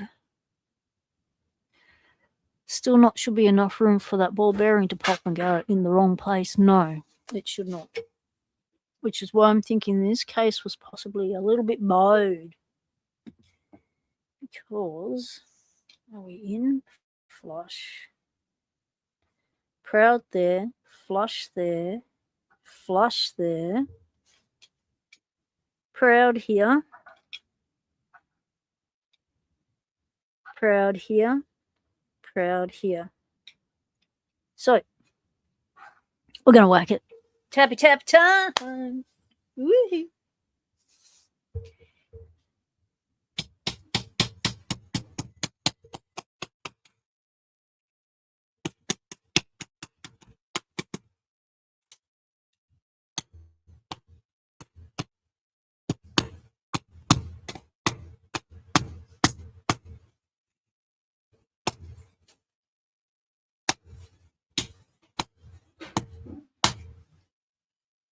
Might have to hit it harder. Black Smoke Joe, just in time for tappy time. G'day, mate. All right, yeah, I'm going to stand up for this. We need more power.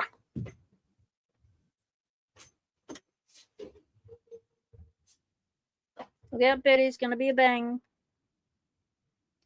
You're lined up. You're good.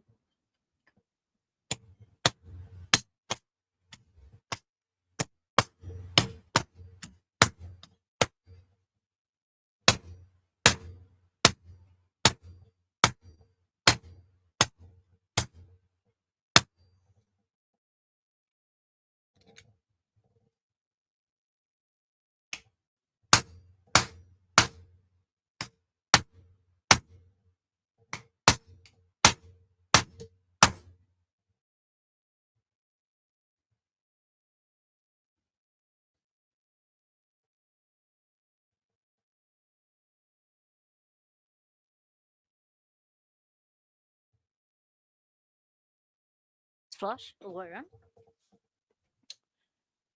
I'm not delusional to think that it's going to actually hold the case together.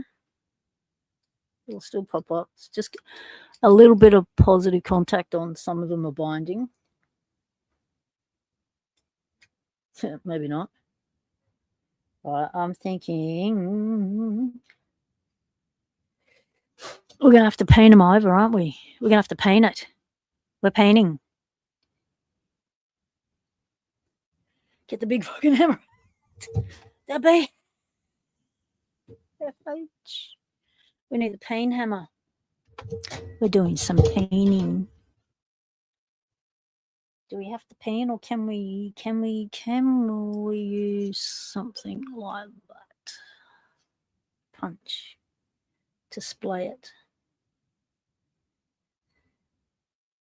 Should we use a punch or a paint hammer? What will work best to? Because they're only just slightly proud of the top of that case, but they're not holding nothing in.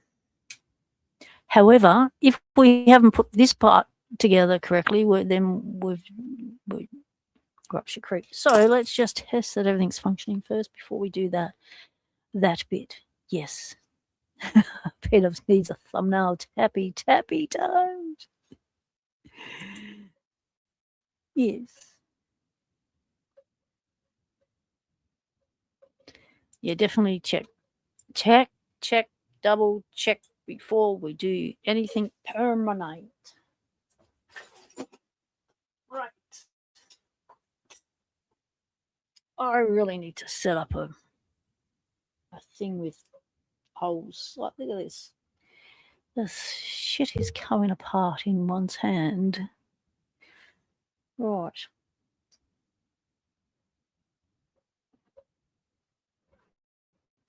Let's make like we've got the lock in the thing under you.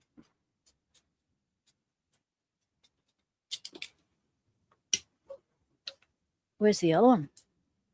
The other one, is that the other screw? It's the other screw. No, that's not the other screw. Is that the other screw? No. Right, check the box. Check that toolbox. Missing a screw. You want to see what a girl holds in a toolbox? Yes, of course you do. Of course you do.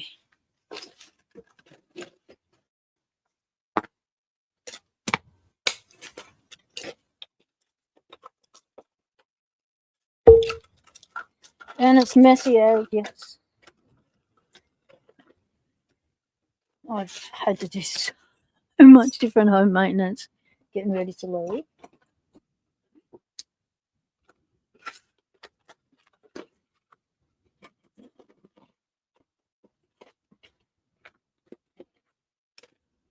I'm just trying to get to the bottom of the tool bag.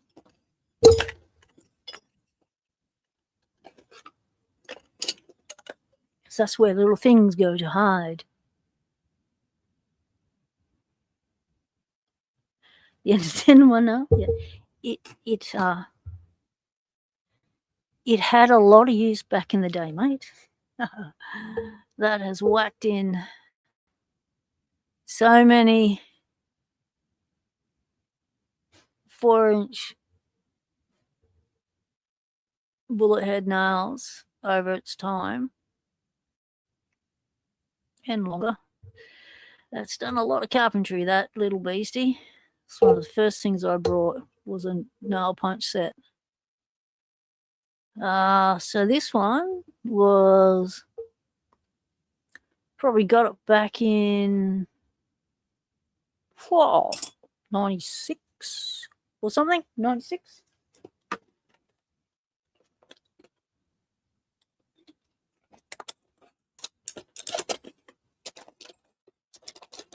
Found the other key. Well, that's handy.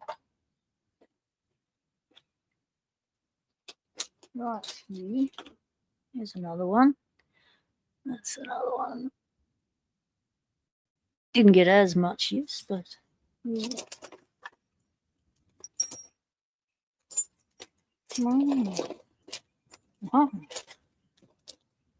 Found a screw. Are you the right one?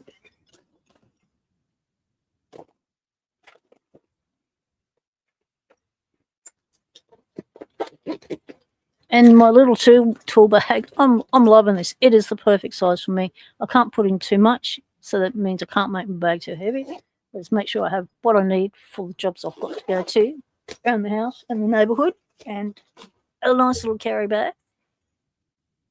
But it's not meant for constant use. I've found out it's shitting itself. The fabric's not strong enough to cope. Right, we found the second screw. Is it? Did we? Oh, the right screw? We don't know. What's the screw in the screw bag? So are you not even the right screw? No, you're kidding me.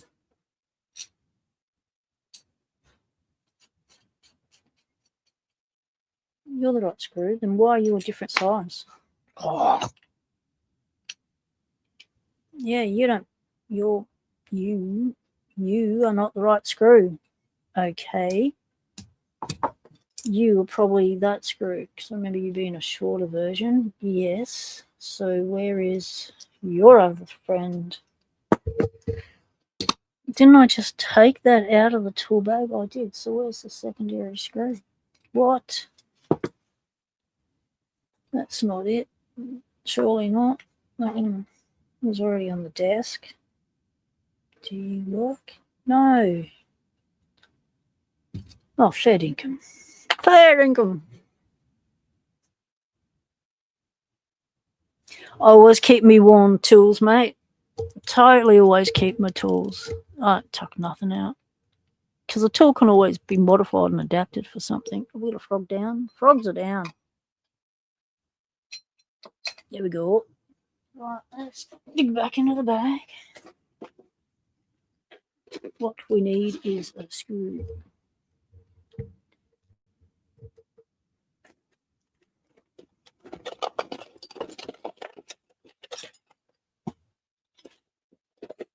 Right, there's another one. Oh, you're a heap smaller than the other one. Okay, do you go in there? Yes, you do. Okay, guess you were it. Right, you're it now. The lucky chosen one. You've got a chisel that's only 2 inches left in the handle. It's worn away that much through the years. Yeah, but one of the best chisels. Like, still cuts, still reaches where you need to reach. It's still the perfect tool for the job.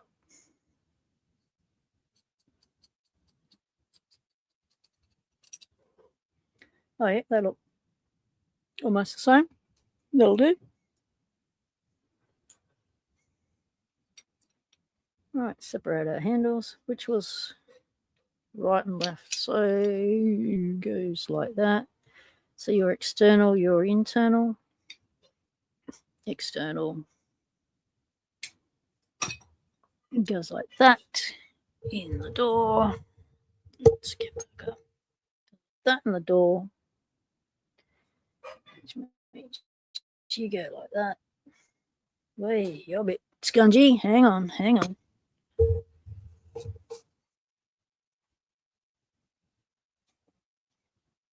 I've got favourite chisels too.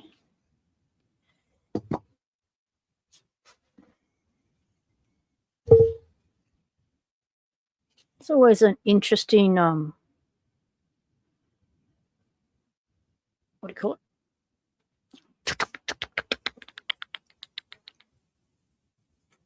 Bar thingo. What's he? It's got a chamfer on that side. That is really sharp. We're going to take that sharp edge off because we don't need any complications.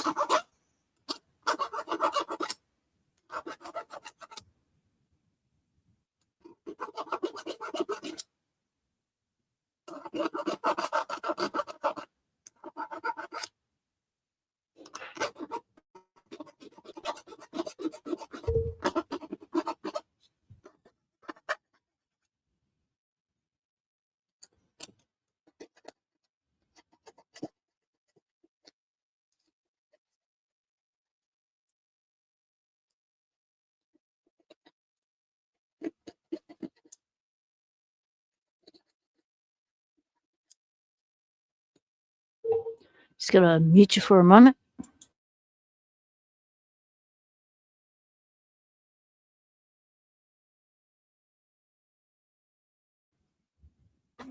Right.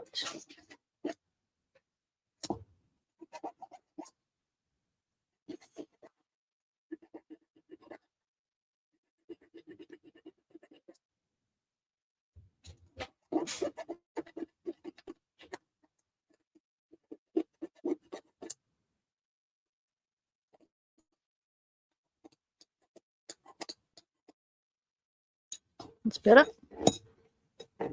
Right. Now, these don't appear to have any spring tension on them. Yeah. So I'm thinking all this, because normally there's a spring in there that gives you tension on some levers, but it doesn't. So what I'm thinking is that spring tension comes from that bloody little spring in there that we saw. It's the only thing giving the handles tension. All right, let's hold the back plate because we know it's shaped. Drop that forward. So it looks like when it was on, that the beveled bit is facing towards you away from the handle leverwood section. Obviously means something. And that back plate just wants to come straight off. Let's pop you in the post holes. We might need duct tape on this little sucker. Nothing like a little bit of duct tape to get you out of trouble. And then we whack this one on. Same, no tension on the handle. Whack you in there, like so.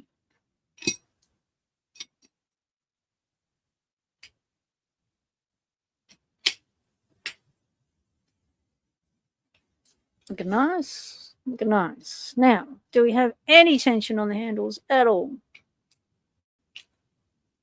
No.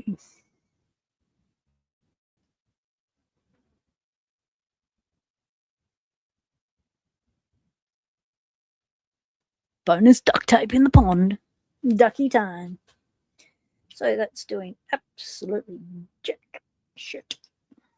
Jack shit. Absolutely jack shit on that handle. So we don't have that section right. But let's see if what's going on in here. We can get that happening. Take that screw out.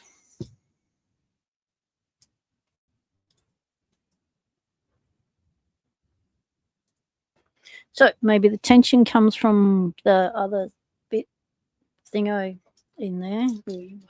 Who knows? Let's whack you in. Come on.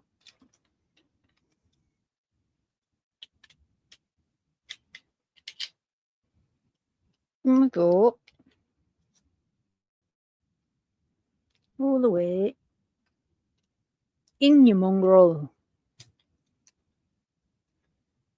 Yeah, you're gonna be a mongrel. So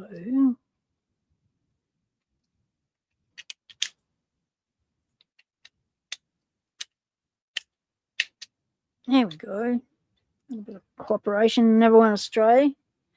Now let's whack in that center one. It's whacking the top and tail.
Right, we have the lock in position now.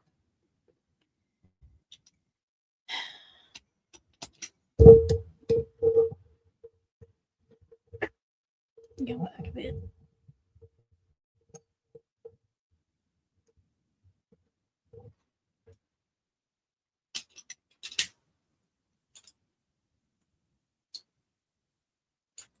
That's not engaging either. Oh, wonderful. No one's engaging.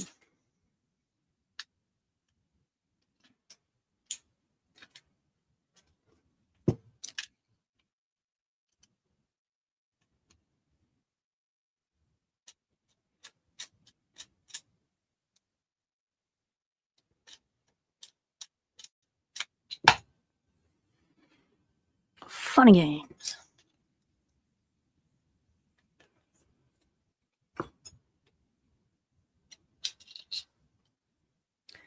Right. We'll do it without pressure. No.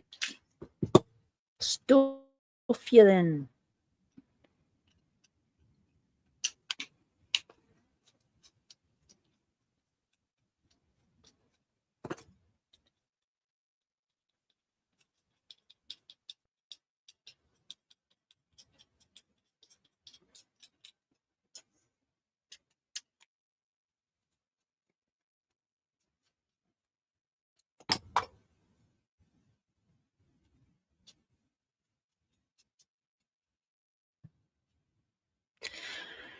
Broke Pick's interview with a lockpicker episode 128 is out today. Don't forget to give it a watch, everyone.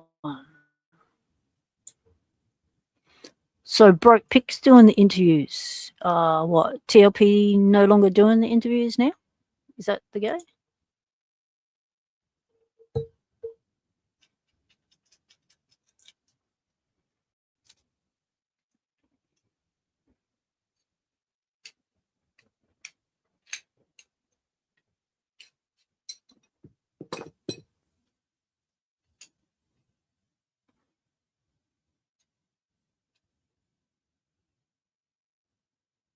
So that's how that interacts with that.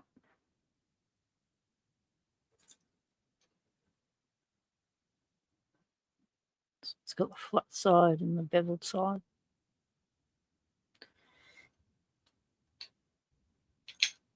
Out you go. There we go. In you go. Yeah. Right.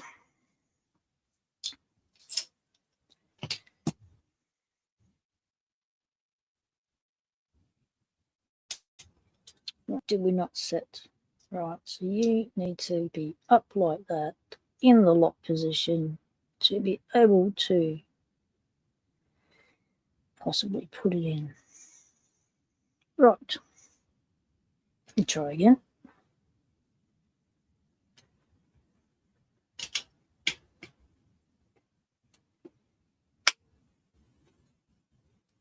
Tappy tappy.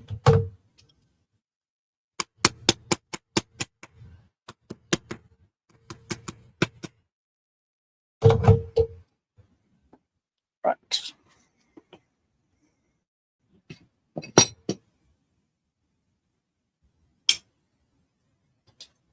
Yeah. What?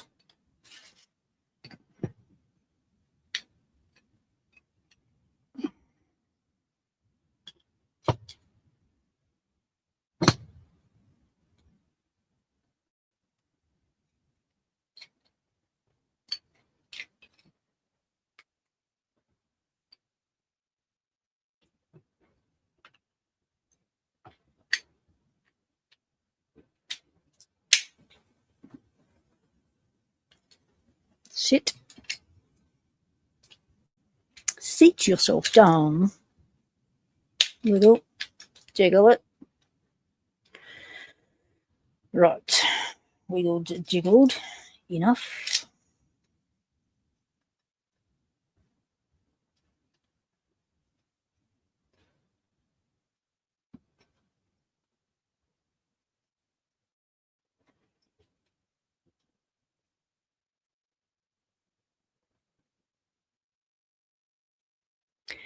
Did an interview with Lock Noob. That was awesome. Very cool. So Brooke's been doing them. TLP's retired from interviews. Okay. Cool.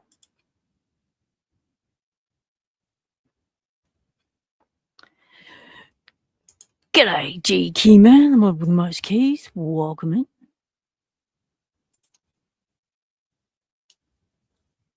We're doing neighbour's lock. Trying to make it go. Okay, now we are in the locked position because we pushed that bar up into the locked position. So we are locked. What gets me, look at that angle, that thing can go up. Like, it can't be good.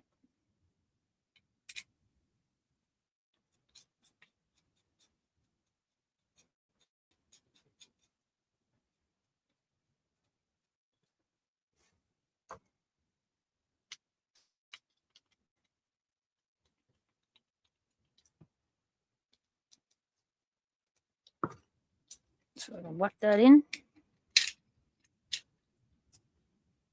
Center it.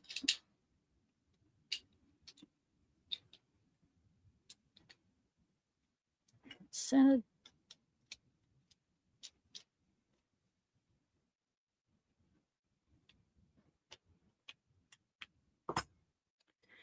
Okay, let's see if this functions now.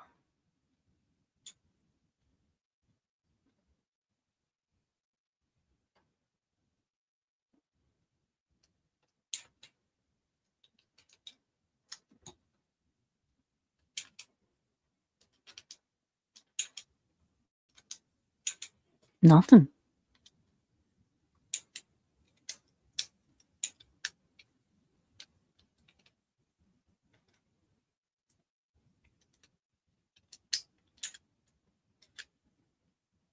Why nothing?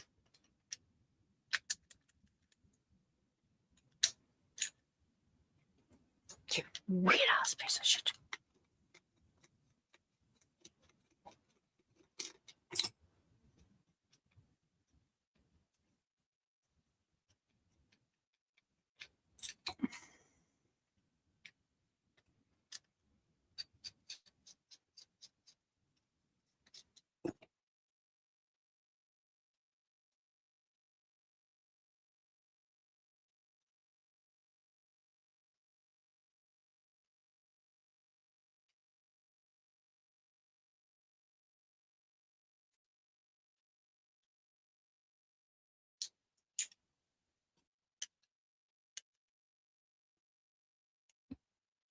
Locks.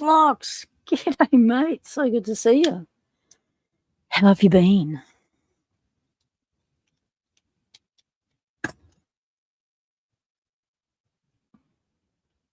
Thanks, appreciate it. Hope you're doing well. Hope your family's doing well. Getting some locks picked.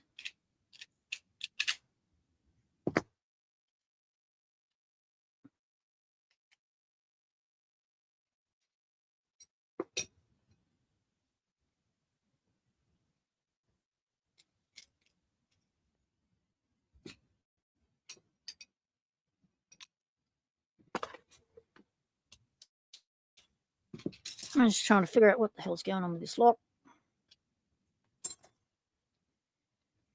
So this was functioning fine.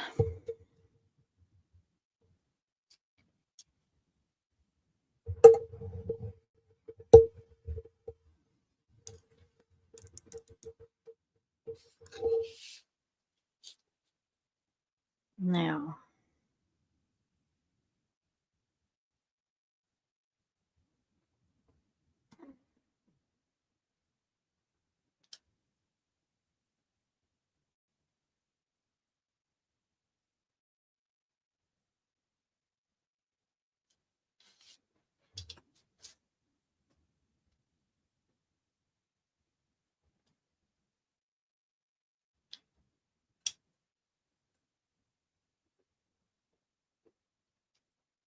that goes down when that gets pushed in. That goes up when that gets pushed in.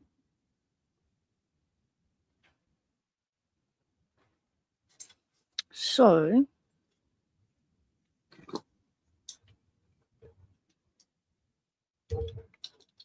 this goes in.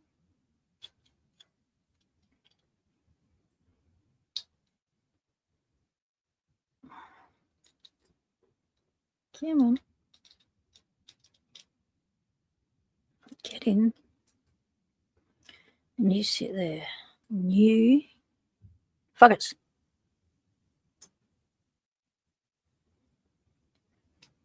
Come down and push that in. And it's the cam that drags you out of position and whacks you down there.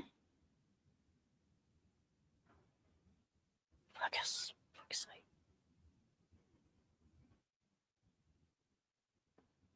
And sits there. And then it's the cam that pushes you. Goes back the other way. Pushes you up. And then slides you out the way.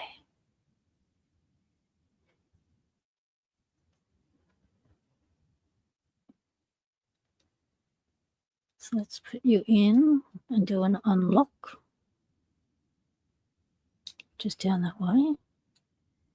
Do a lock, which is up that way.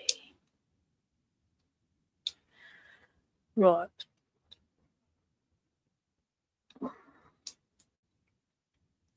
Unlock. So what's not happening is no movement up there on the lock and unlock.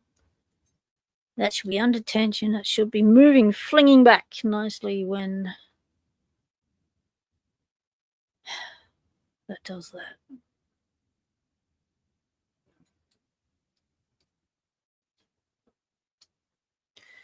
So to get the key in, to get the lock in, it has to be in the locked position upright to get the lock in and out. So why isn't this come back? So according to the handles, let's go in there.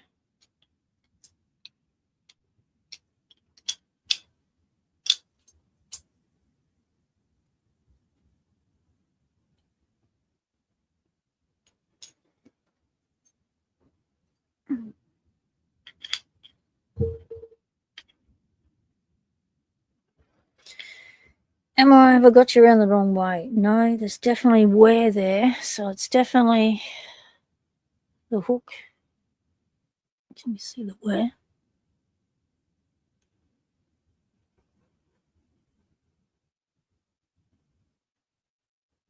There's wear there. So that's definitely what grabs that nib and functions that way.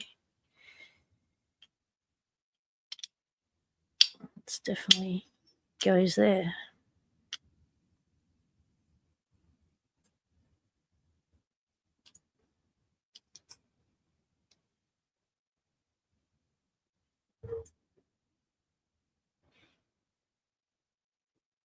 So that's locked. Now press that in, drag you down is unlocked, and the handle pulls. And then does the handle spring back up into position? No. Where's the tension on the handle? You can't be having a limp handle. It doesn't make sense.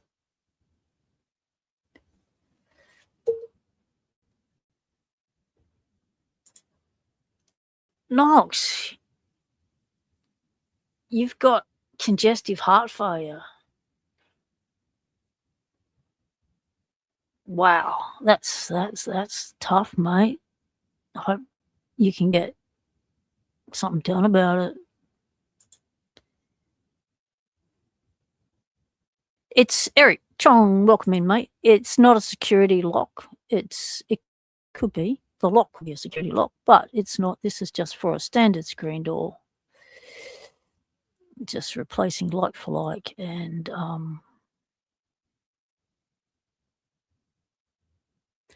some of them you have to pull the handle up. Okay.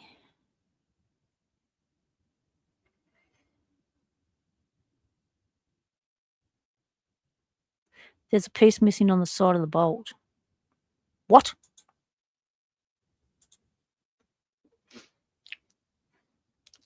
What? You can't just come in here and say shit like that, GK man. What? Where? What do you mean? Where? This bolt. What missing?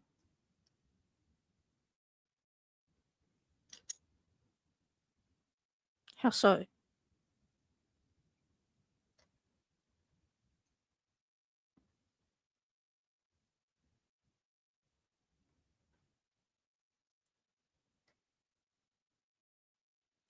That's a bolt.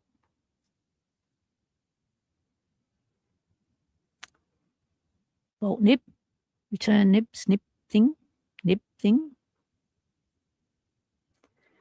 It's the groove where the locking mechanism goes in and the open mechanism. There's two nibs on the rear of it, and they go in those two grooves.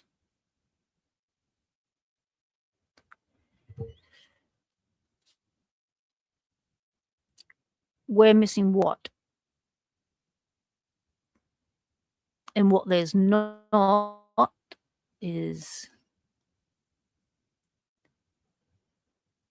there is no groove on the bolt to house this part of the spring. So we're not sure where the spring's meant to go, so we're guessing. Oi, nice catch. Still got reflexes. So what bit's missing, GK man? And that can only go there. So there is this massive gap up here where this, once it comes out, you know, unless it gets pushed down hard on that, there is quite a lot of wriggle room that this lock will have, this latch will have, but that's what we've got to work with.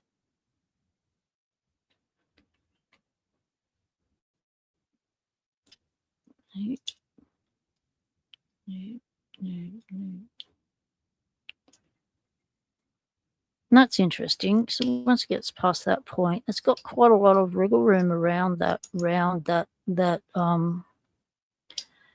slant. Slant. The beveled part of that. The beveled part of that. What's that thing called? Whatever the fuck it's called. Yeah, it has to go that way. Maybe you have to create the tension so it comes back up. The handle comes back up by the orientation of that. Maybe you go around like that and then create tension to set the tension. Maybe is that how it goes? No, that pulls it down. No, we want it to return up.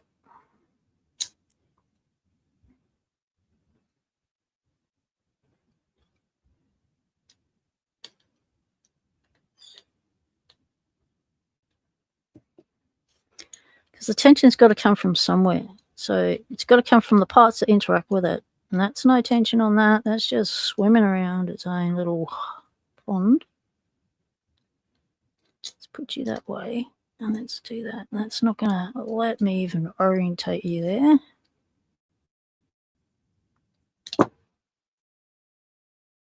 And you little thing, get back on the horse.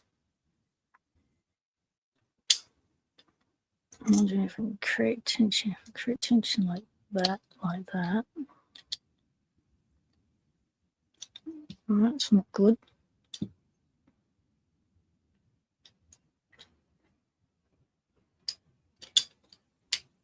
Do I even have this up the right way? No.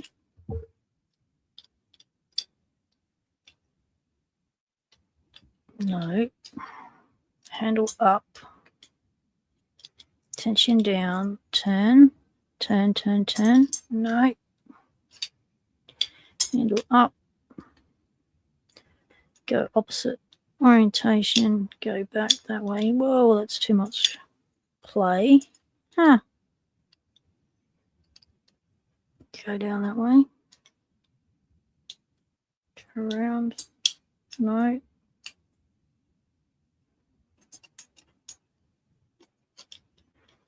Turn that way, lucky there. Still nothing. So loose. What the fuck is going on? Look at the other half of the lock handle.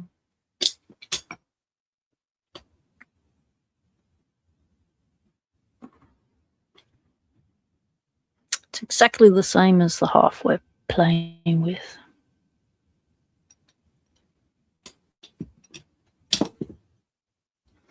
And this was the orientation of that bevel bit on. Oh, I can't remember the bloody name of this bit.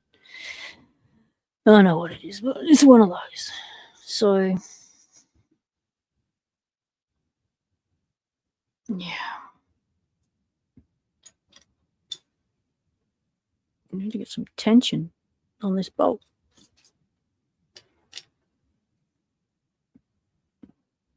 I wonder if that maybe goes around the back edge like that, maybe. Still no tension. So that's on open.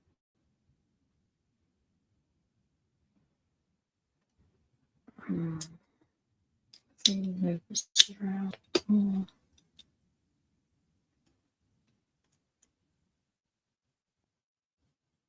Okay, the model is it would be a Whitco screen door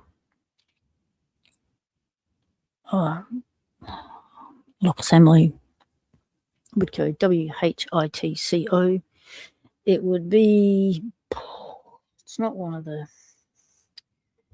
it's not a Tasman. It's similar to a Tasman, I think. I think that maybe pull that up a bit more, don't know. Because there is going to be the door, in between that and that.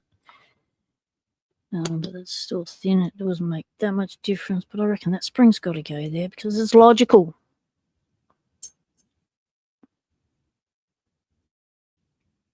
It's logical.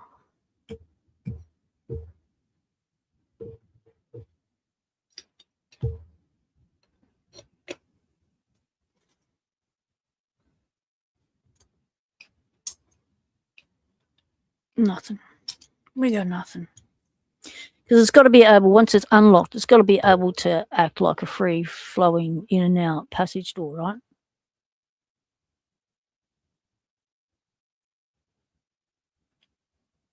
Yeah, looks like it. Spring or yeah. No, we don't get Blacksland here, Chris. So I can tell you the model and stuff. Yep, I can because we've got it on the back plate, haven't we? Where'd the plate go? We haven't even put the plate on. Right. What are we looking at?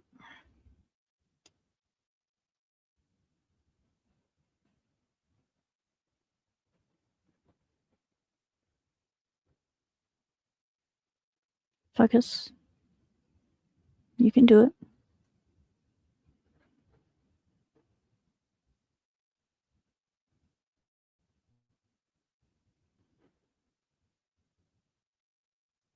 That's a lot of numbers. And it looks like some of the numbers have been punched out because of the holes. Wow, that's clever placement.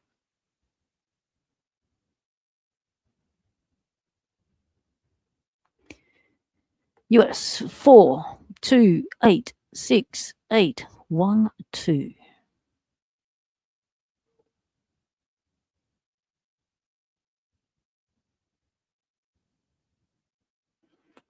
That's what we're dealing with. Put plate on.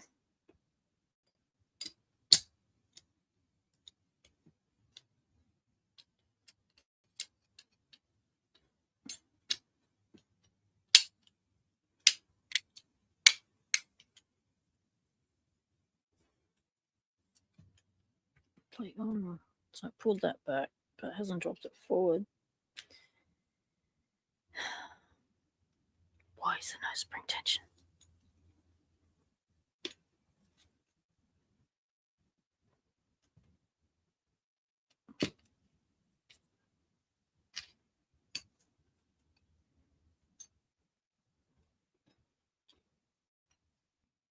Not making sense. This was supposed to be so straightforward.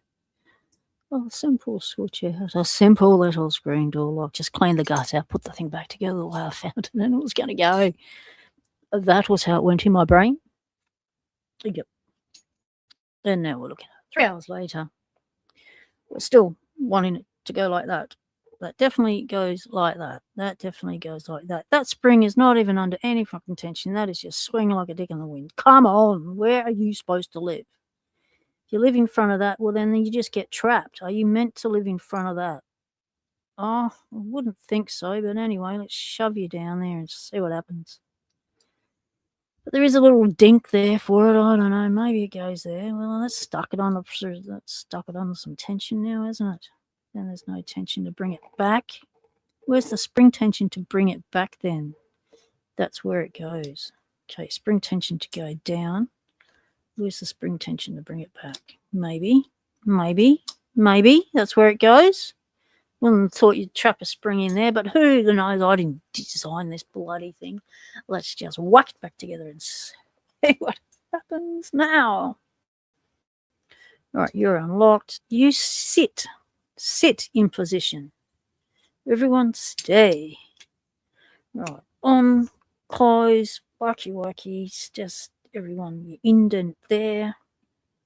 Okay, let's whack you on. Handle up.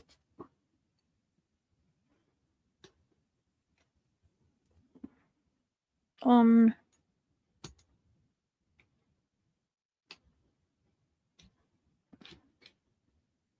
What are you doing out? It just came out then. All right. And then you go on there.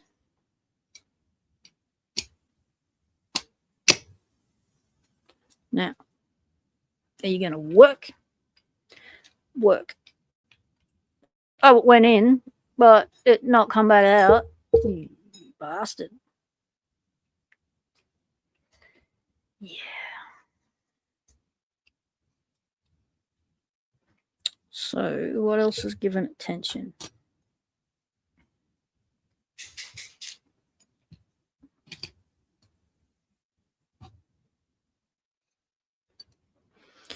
What's given it tension? What if we were to whack that all the way around like that? Get in and on, and then twist you up like that. That created something. That still didn't help. Okay.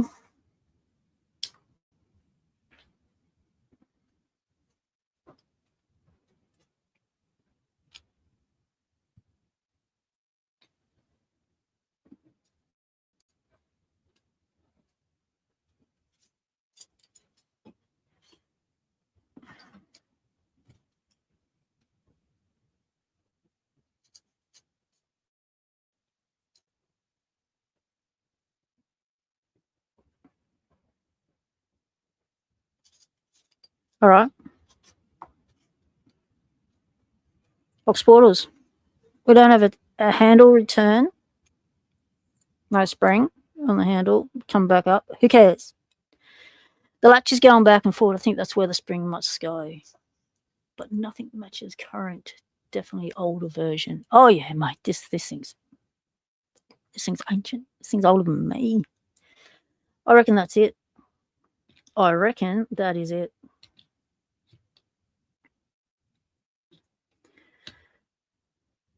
Come on. We're going to have to duct tape this thing together. All right, let's go get the duct tape because this thing wants to fall apart. We don't want that to happen. All right, just go to me Walker and grab the duct tape because, don't leave home without duct tape. Back in a sec. Talk amongst yourselves. Be nice.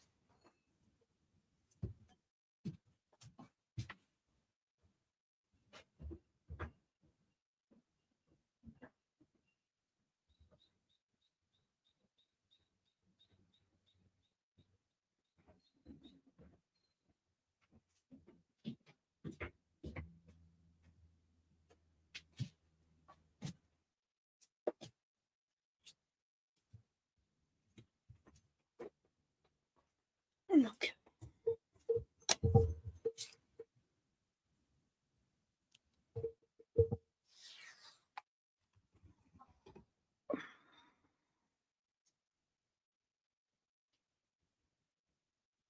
Oh, we're going to have to strategically place it.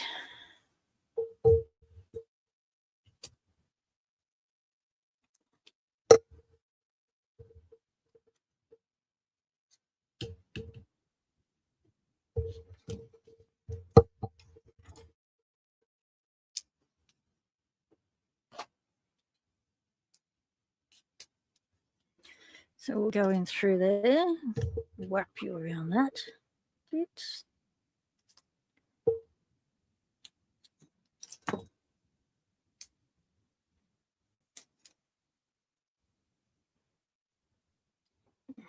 Come on, sticky. Give me back my hand.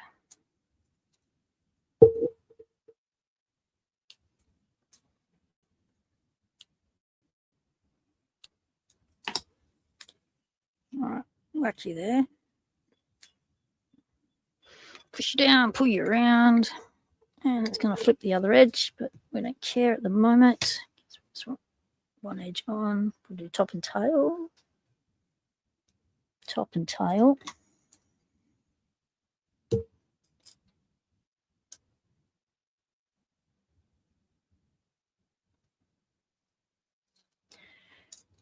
Okay, so it is a lot of the time Chris says there's some sort of hub return torsion spring wrapped around the spindle hub.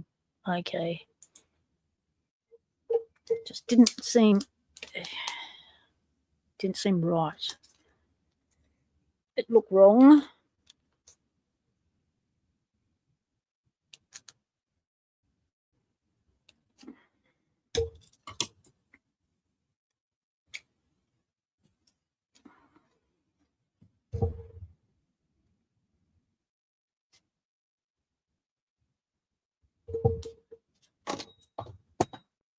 Something just hit the ground.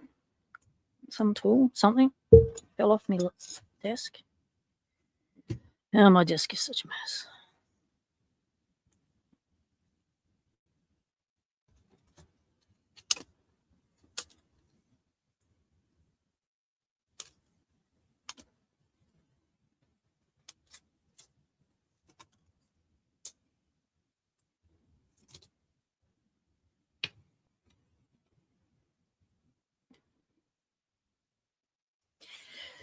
Do not tell Paul that I duct tape a lock together. I think he would be horrified that was my solution, was to duct tape that sucker instead of pinning it properly and all that. I need to get back into it. Oh, I don't want it to give me a hard time. So we're doing that. And then under there was a little drainy hole. So we'll just open that up again.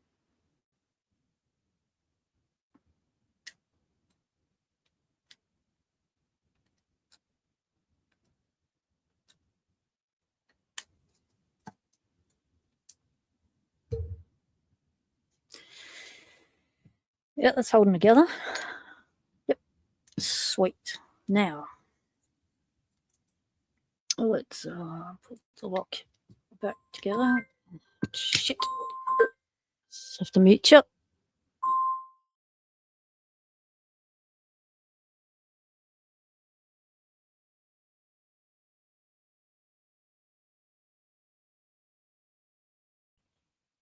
Sorry to the person that's ringing. I can't answer the phone right now.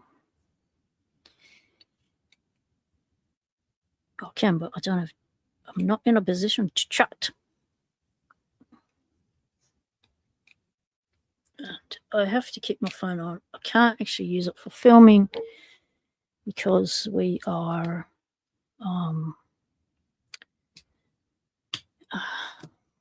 My wife has an emergency watch that detects falls, things like that. So I'm the emergency contact if she falls, and if they can't get hold of me, it automatically rings AAA.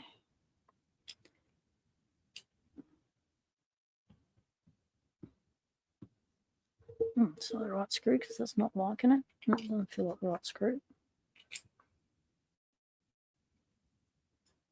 It's a cool watch. It's an Apple Watch. Detects falls. It's got its heart rate, all sorts of things on it. But the main thing is, it can ring me.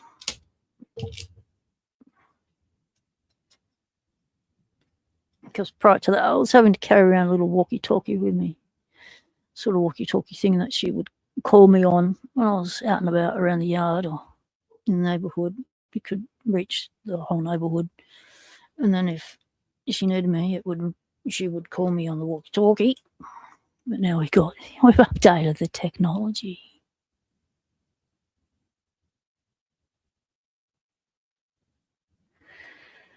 Yeah, I know, Chris. It's nothing's the same as anywhere else. That's the issue. Right, but now that's not going to be properly set up because it has to be. You got gaps here for where the door goes and stuff, so it'll be a little bit wider than that. But we're making a start. We're putting the lock like that. Oh, we do a bit of stick you in there. You're still not doing your thing.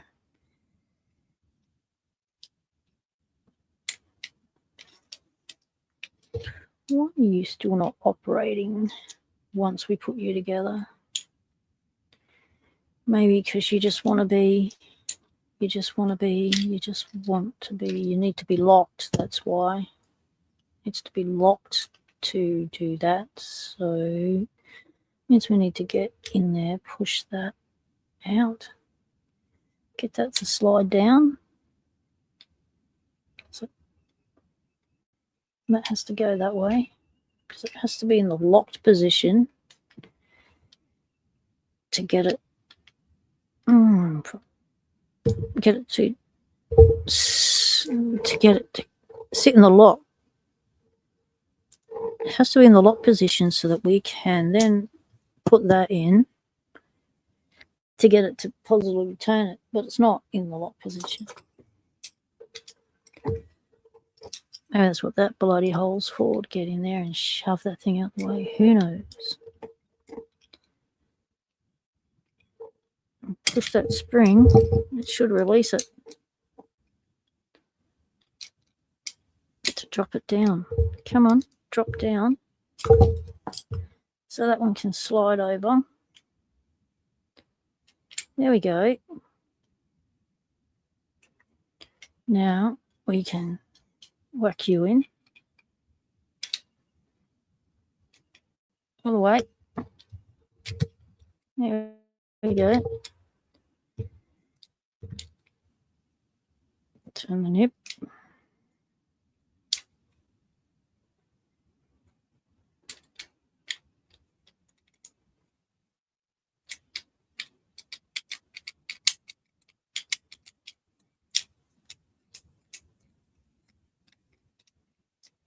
Still not letting me, you mongrel.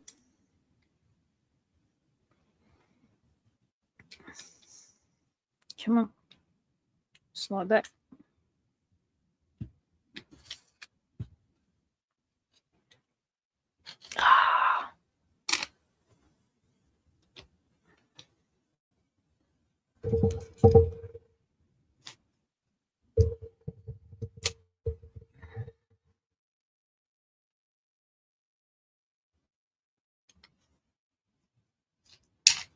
Come on.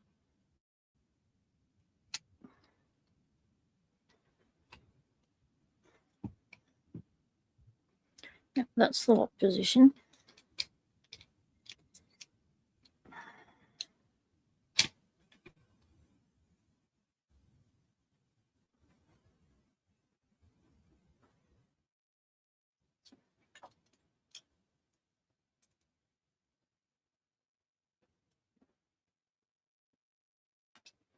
Get it to where the key's about to engage.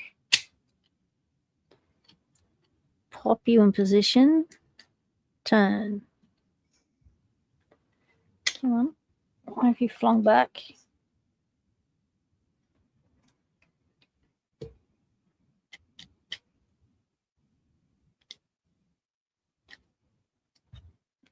That's weird.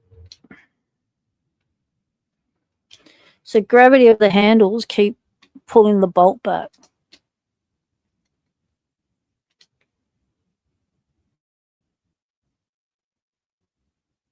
You wonder if the faceplate that covers the edge of the door, fill that gap by the bolt. No, because what you're looking at is the faceplate. That is the faceplate. That is it. There's no other thing that goes over the top of that. This is it. That's all that was on the door.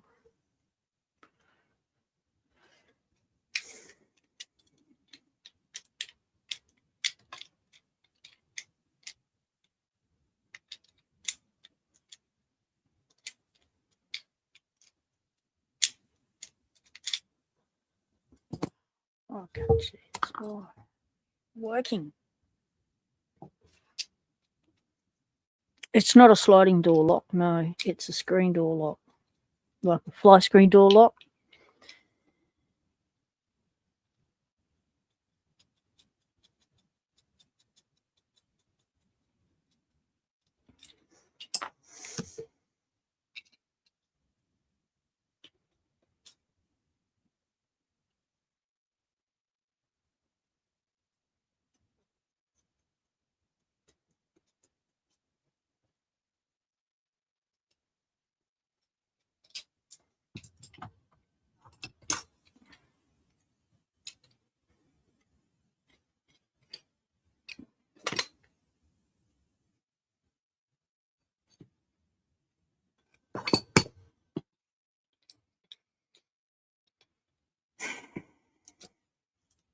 Why are you not engaging? All right.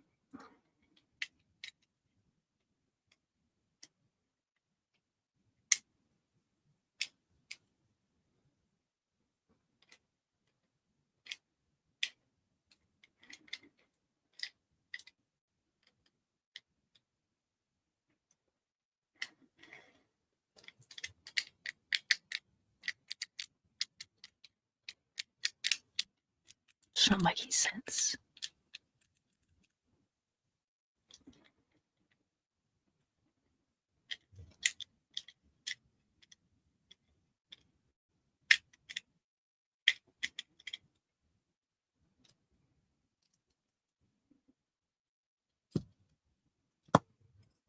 What is going on? Slide up. Yes. You're locked. Yes. Locked. In the locked position. Right. Putting in key.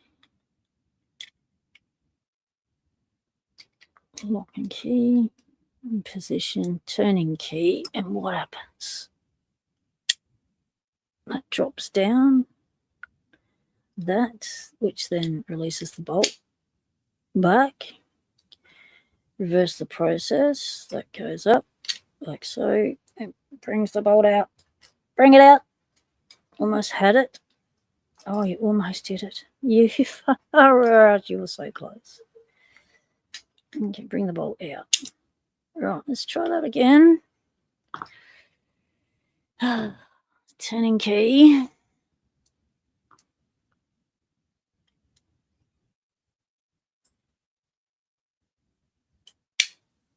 Unlocked. And then turn handle to open. Which turn handle to open. And then slam it back up. And we are locked.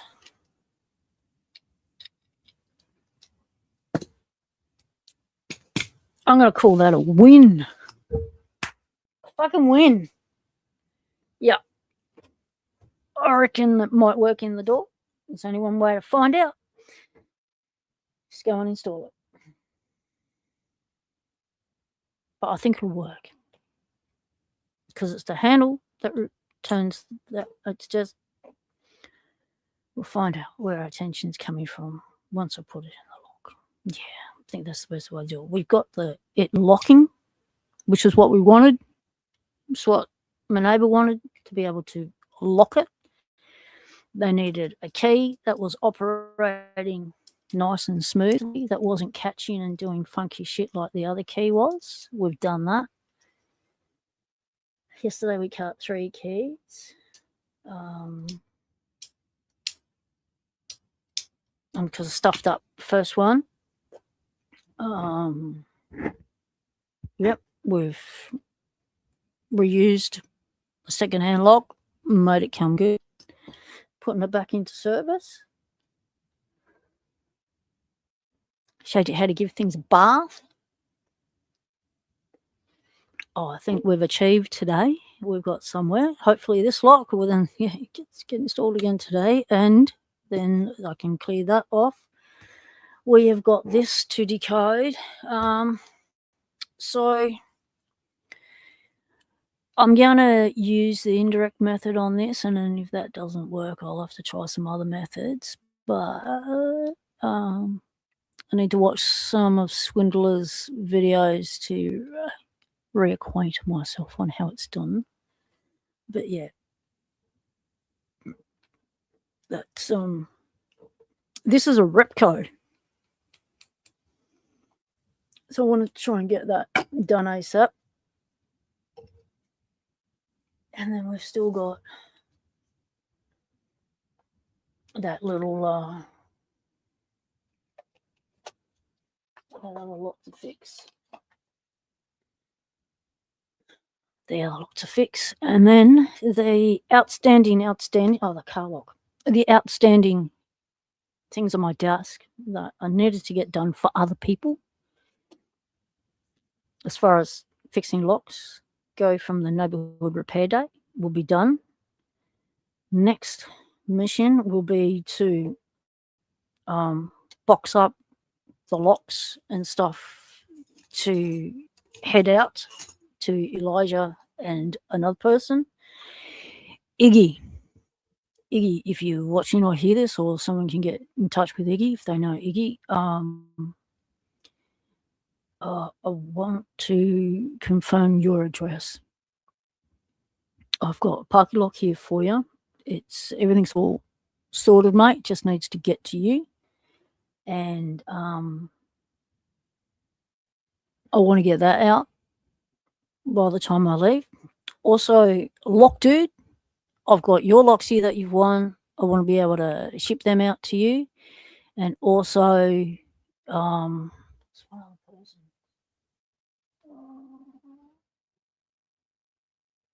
let's have a look at the name. Let's have a look at the name.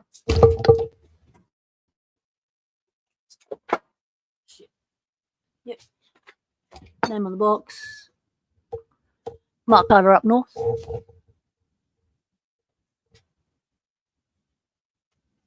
I think there's one more. Can't remember.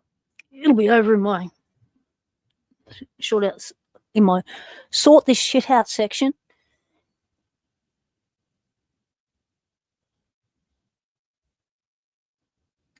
And yet you recently did a cable lock tension and start on the end first. Yep.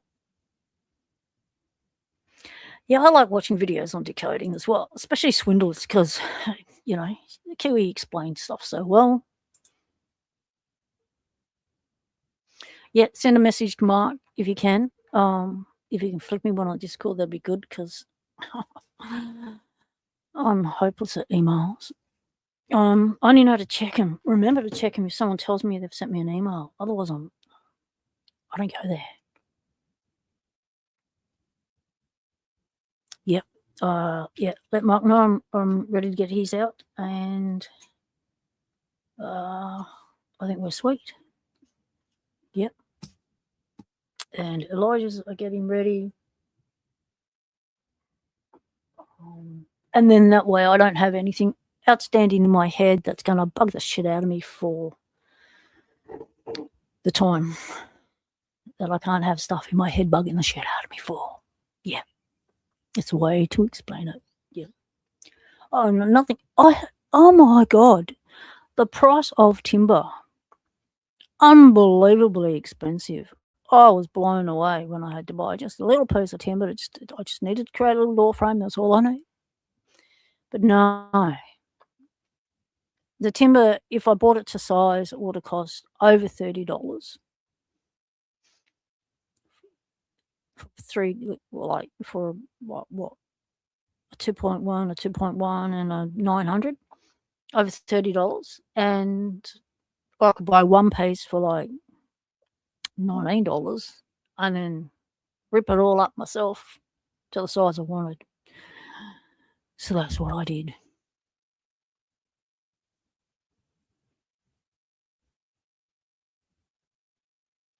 You've never seen Swindler on YouTube? It's not. That's not the way you spell it. I'll put it in the chat. Oh, it's just. Why don't we just go to his channel? Why don't we just go to his channel? Because I can. Okay. SYNDELLA.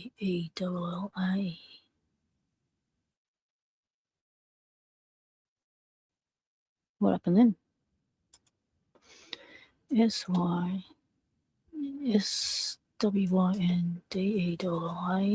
from memory. It's a weird spelling. I always get it wrong when I punch it in. But, I'm sub to over 900 Locksporters, so there's no way I'm going through my sub thing to find him.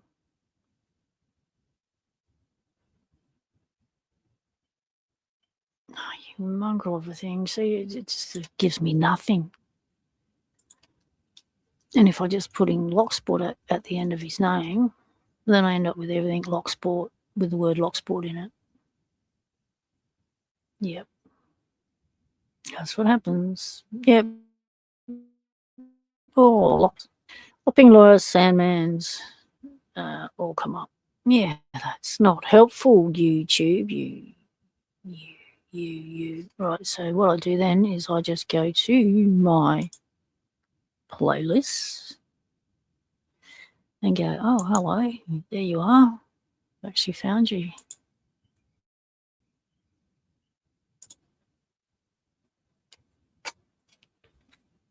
And go there, swindler.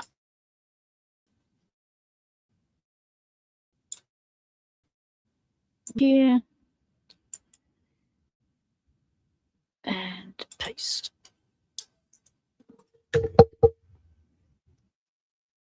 There's swindler.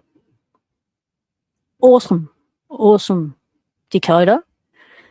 Learned everything he knows from the one and only Potty 314. Potty was the original dude who went on the deep dive into decoding, and we all basically learned everything from them. And then they stopped posting for quite some time. Swindler picked up the decoding, and yeah, it's awesome. I've had stuff here that I've not been able to decode, and I've sent it overseas to Swindler, and he's like cracked it and sent it back. It's just, this little lock point in question was a beauty. I had no idea how to get into this little sucker. I brought it because I liked it, shiny, different, unusual. I thought, yeah, that'd be easy. No, it wasn't. It's some trippy mechanism that you'd had no idea how to get into this thing until Swindler had shown me. So yes, you do set the code, you turn the code by that sort of mechanism.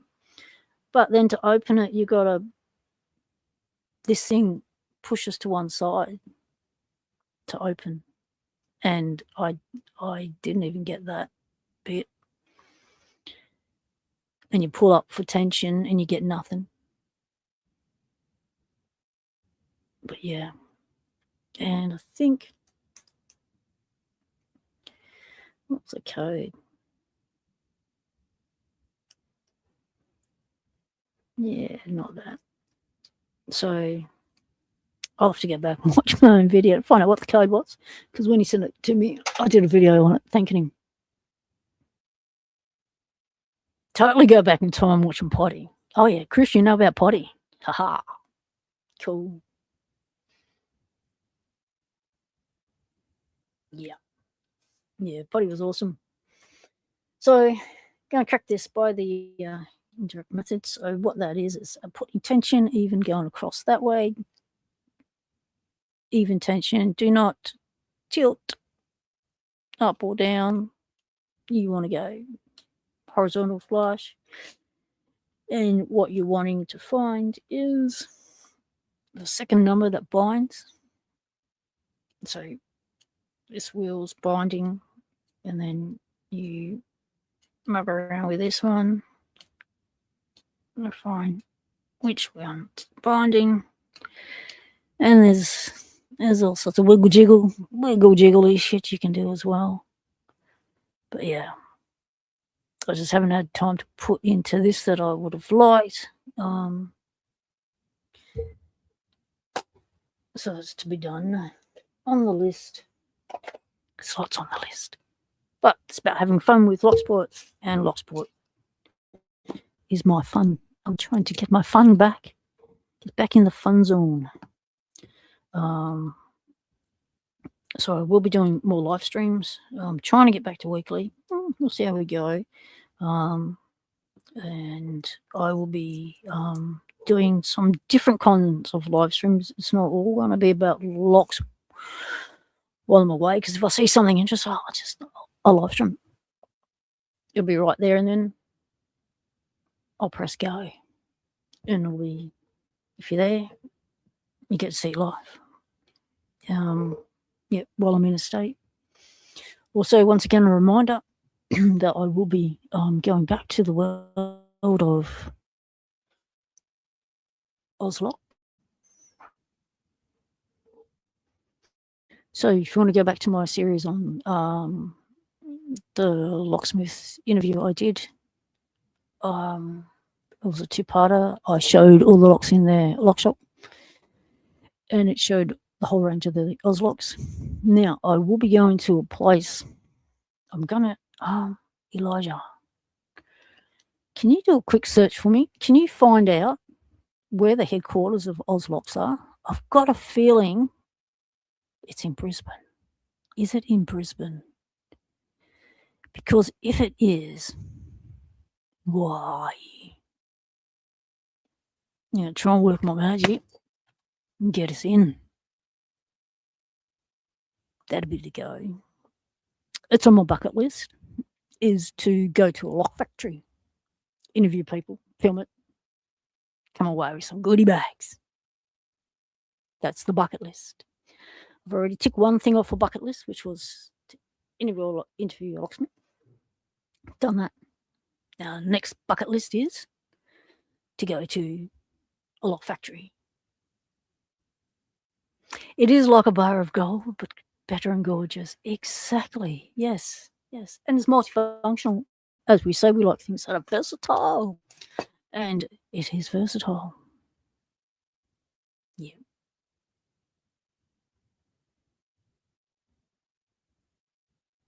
Ooh. Elijah. J. Larson Pretty Limited, 21 Hudson Road, Albion, Queensland, 4010. Albion, Queensland. Oh. What do you think of my chances? Because I'm going to be in Queensland. I don't know where Albion is in comparison to where I'm going. I don't even know the name of the suburb where I'm going. But, hey, I'll have my brother's ute, which means I can go anywhere. I can drive. I'll drive there. That'll be the go. Yeah. Bucket list coming up. Oh, yeah. Founded in 1917 in Fortitude Valley. Fortitude Valley, that's just up the road from the local LGBTIQA bar. Nice. By a Danish immigrant, Julius Jens. Peter Larson, owned and operated by the third and fourth generation. Larsons. I know Larsons. I wonder if that's the same Larson I went to school with. Whoa, hang on, the plot thickens. A like a walkabout. Indeedy. 1917. Wow, they've been around for ages. Well, wouldn't mind getting hold of one of their really old locks, eh? Oh, from back then. Just film it in their showcase if they've got one. Oh, I'm gonna have to. Oh, I'm not gonna let this go. Oh, definitely not letting it go. Oh, I'm gonna track it down. I'm gonna do it. Yeah. I mean, all you can do is ask. I can say yes. They can say no. But if they say yes, oh yeah, awesome. And I wonder if buying it direct from the factory will be cheaper because these locks are expensive as in the locksmith shop. But that's where the only place you can buy them. They don't hardware store them out. So yeah, they didn't start making locks till the 80s. What were they doing in 1917?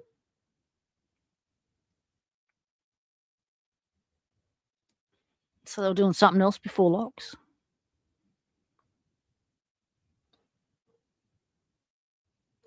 A locksmith and lock manufacturer. Yeah.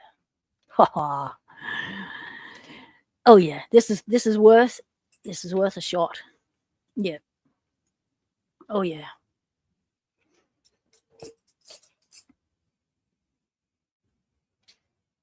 Yeah, definitely going to do it. Means I'm going to have to put some content up because I'll check my channel out, latest videos and stuff. So do something more than load up my urbexing from earlier in the year. I haven't done any urbexing either. All my videos for urbexing that you will see coming up will be, they're all from the start of the year.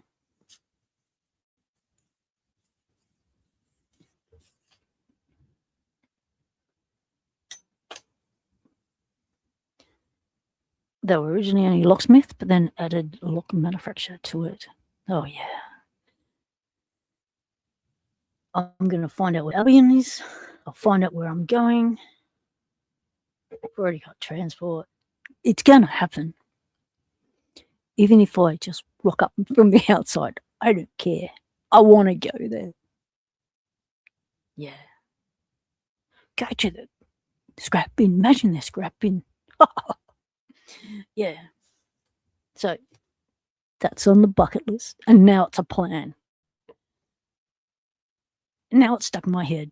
It is now my mission to achieve this bucket list. Yeah, that'll be cool.